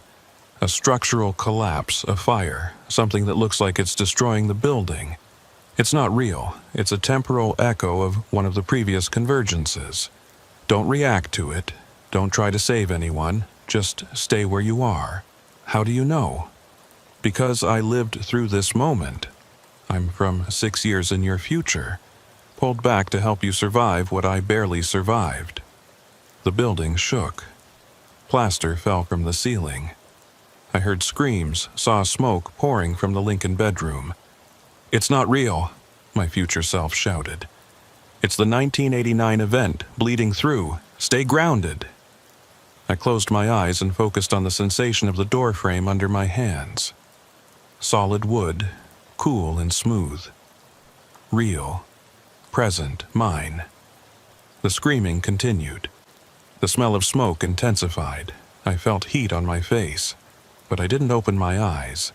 I didn't let go of the doorframe. The woman in white's voice cut through the chaos. You're doing well. Just a little longer. The convergence is peaking. Time lost meaning. I might have stood there for minutes or hours.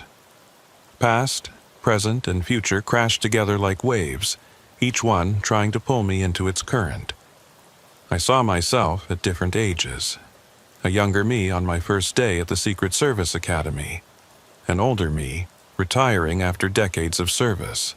A middle-aged me, standing in this exact spot, holding this exact doorframe, living through this exact moment. I saw other agents. Reynolds, working a shift from 10 years ago. Walker, fresh-faced and young, just starting on the night detail. Agent Morrison, the one whose report had been redacted, standing in the hallway trying to document what was happening around him. I saw presidents. Lincoln pacing the halls in the middle of the night. Roosevelt making critical decisions in the Oval Office. Leaders from every era, all of them present, all of them real. The building showed me its complete history in a single, overwhelming rush. 200 years of moments, all happening simultaneously. Then, as suddenly as it had started, it stopped. The hallway was empty. Quiet. Normal lighting, normal temperature. Just me, standing alone in the center hall at 0312 hours, according to my watch. I let go of the doorframe slowly. My hands were cramped from gripping it so hard. I looked around. Everything appeared normal. No smoke, no structural damage, no crowds of temporal figures. But something had changed. I could feel it. The building felt different now, calmer, like pressure had been released. My radio crackled. Second floor post, status check. All clear, I responded automatically. No incidents to report. And that was true, in a way. How could I report what had just happened? A temporal convergence where all the building's timelines collapsed into one moment. They'd think I'd had a psychotic break. I completed the rest of my shift in a daze. At 0600, Walker arrived to relieve me. He took one look at my face and nodded. You made it through. You knew. You knew exactly what would happen. I suspected. I've seen convergences before, though never that intense. He guided me to the small office. How do you feel? Shaken, confused, but I stayed grounded like you taught me. I didn't let it pull me into another timeline. Good, that's the important thing. Walker hesitated. James, I need to ask you something. During the convergence, did you see yourself? Your future self? Yes, he helped me. Told me what was happening, warned me not to react to the temporal echoes. Walker looked troubled. I was afraid of that. Afraid of what? It means you're locked in now. You saw your own future, 6 years ahead. That creates a temporal loop. You're guaranteed to live at least that long, work here that long, and eventually become the version of yourself that goes back to help you. Is that a bad thing? It's complicated. It means you're bound to this place, this building, this phenomena. You can't leave, can't transfer, can't escape. Not for at least 6 years, maybe longer. I thought about that. 6 more years of night shifts, of temporal phenomena, of impossible things. 6 years of living at the intersection of multiple timelines. I can handle it, I said. But Walker looked unconvinced. Can you? Because I've watched agents try. The ones who see their future selves either embrace it or break under the weight. There's no middle ground.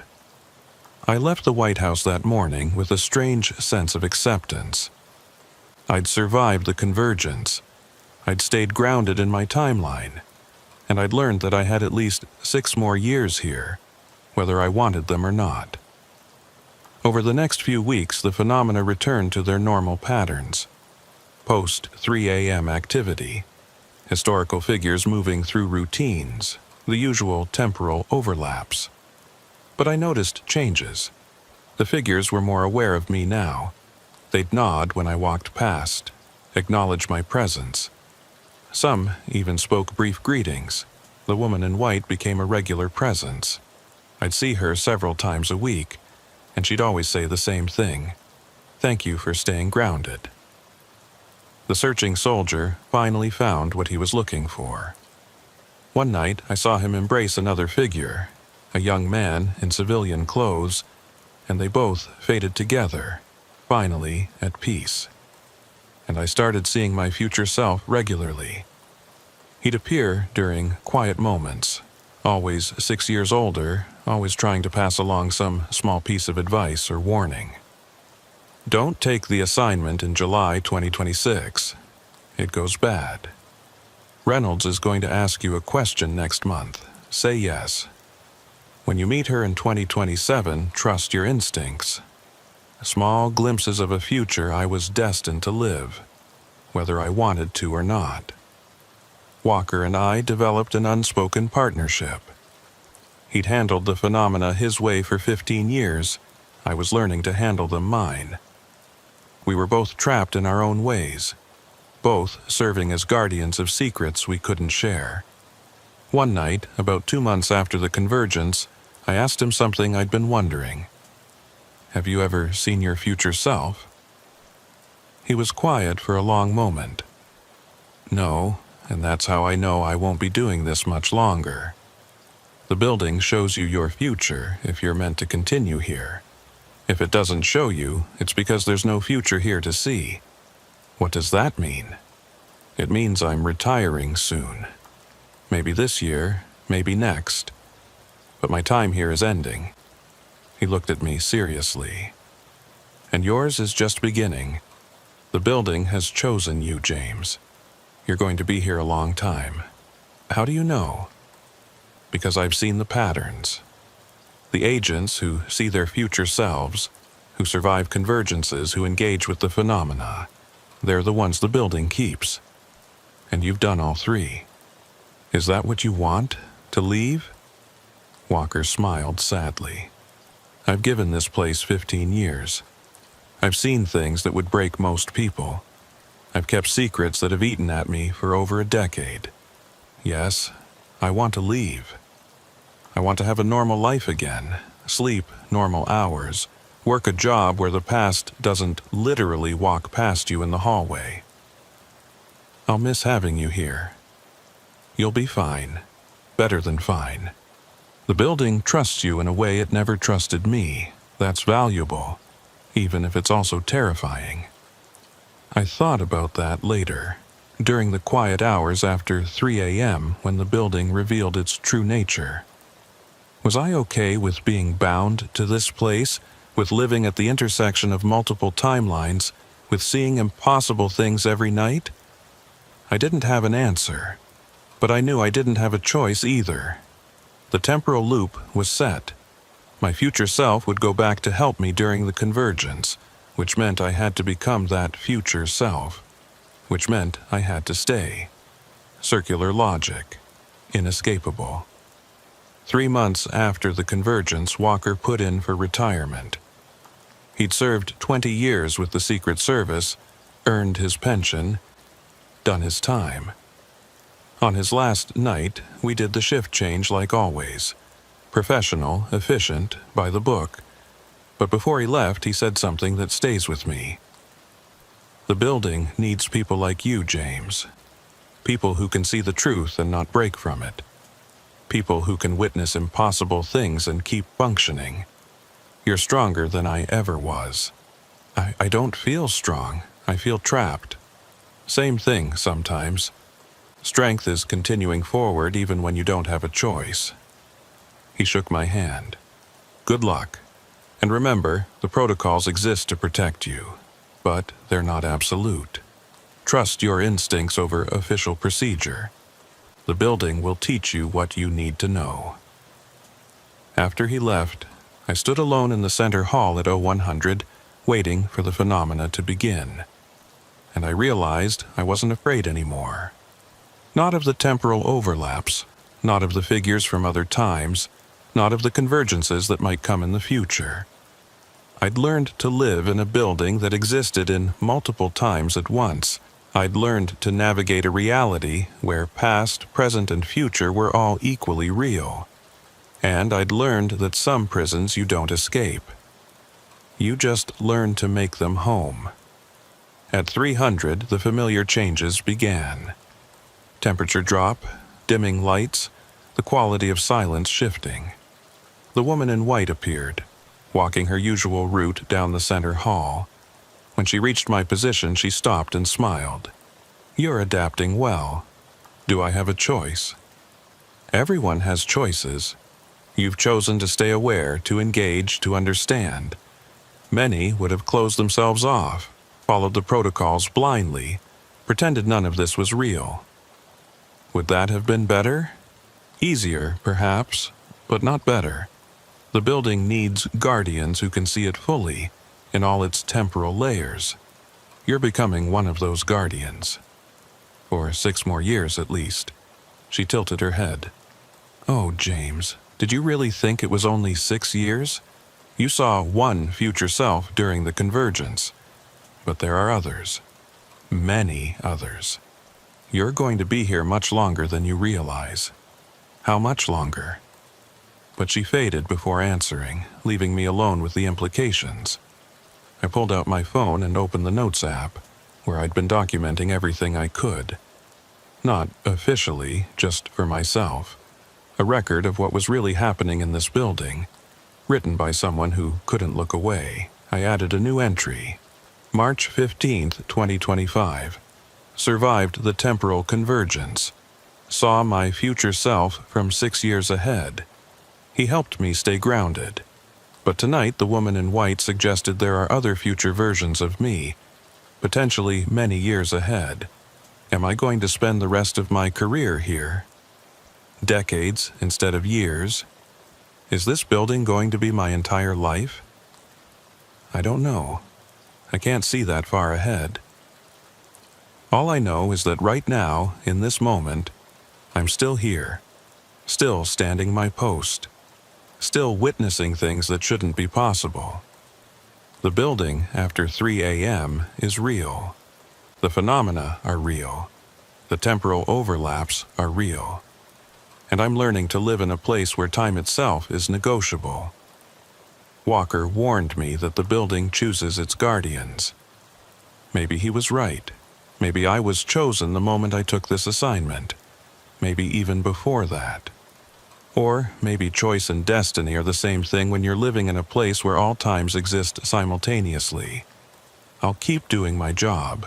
Keep following protocols when they make sense. Trusting my instincts when they don't. Keep documenting what I see, even if no official report will ever include the truth. Because someone needs to know. Someone needs to remember. The White House after 3 a.m. is more than just a building. It's a nexus point. A place where all the layers of time touch each other. And I'm the one standing guard at the intersection. For 6 years, or 60, or forever. I guess I'll find out. I closed the Notes app and looked down the hallway. Empty now. Quiet, waiting for the next wave of phenomena. And somewhere in the building, I knew my future self was watching. Maybe 6 years ahead, maybe more. Watching me take the first steps down a path he'd already walked.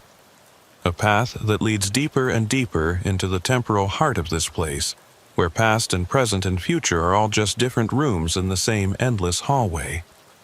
I'm still here, still standing my post, still guarding a building that exists in times I can't fully understand, and I have a feeling I'm going to be here for a very long time. After all, the building always wins, and it's chosen me as one of its own. Welcome to the White House after 3 a.m., where time means nothing and everything.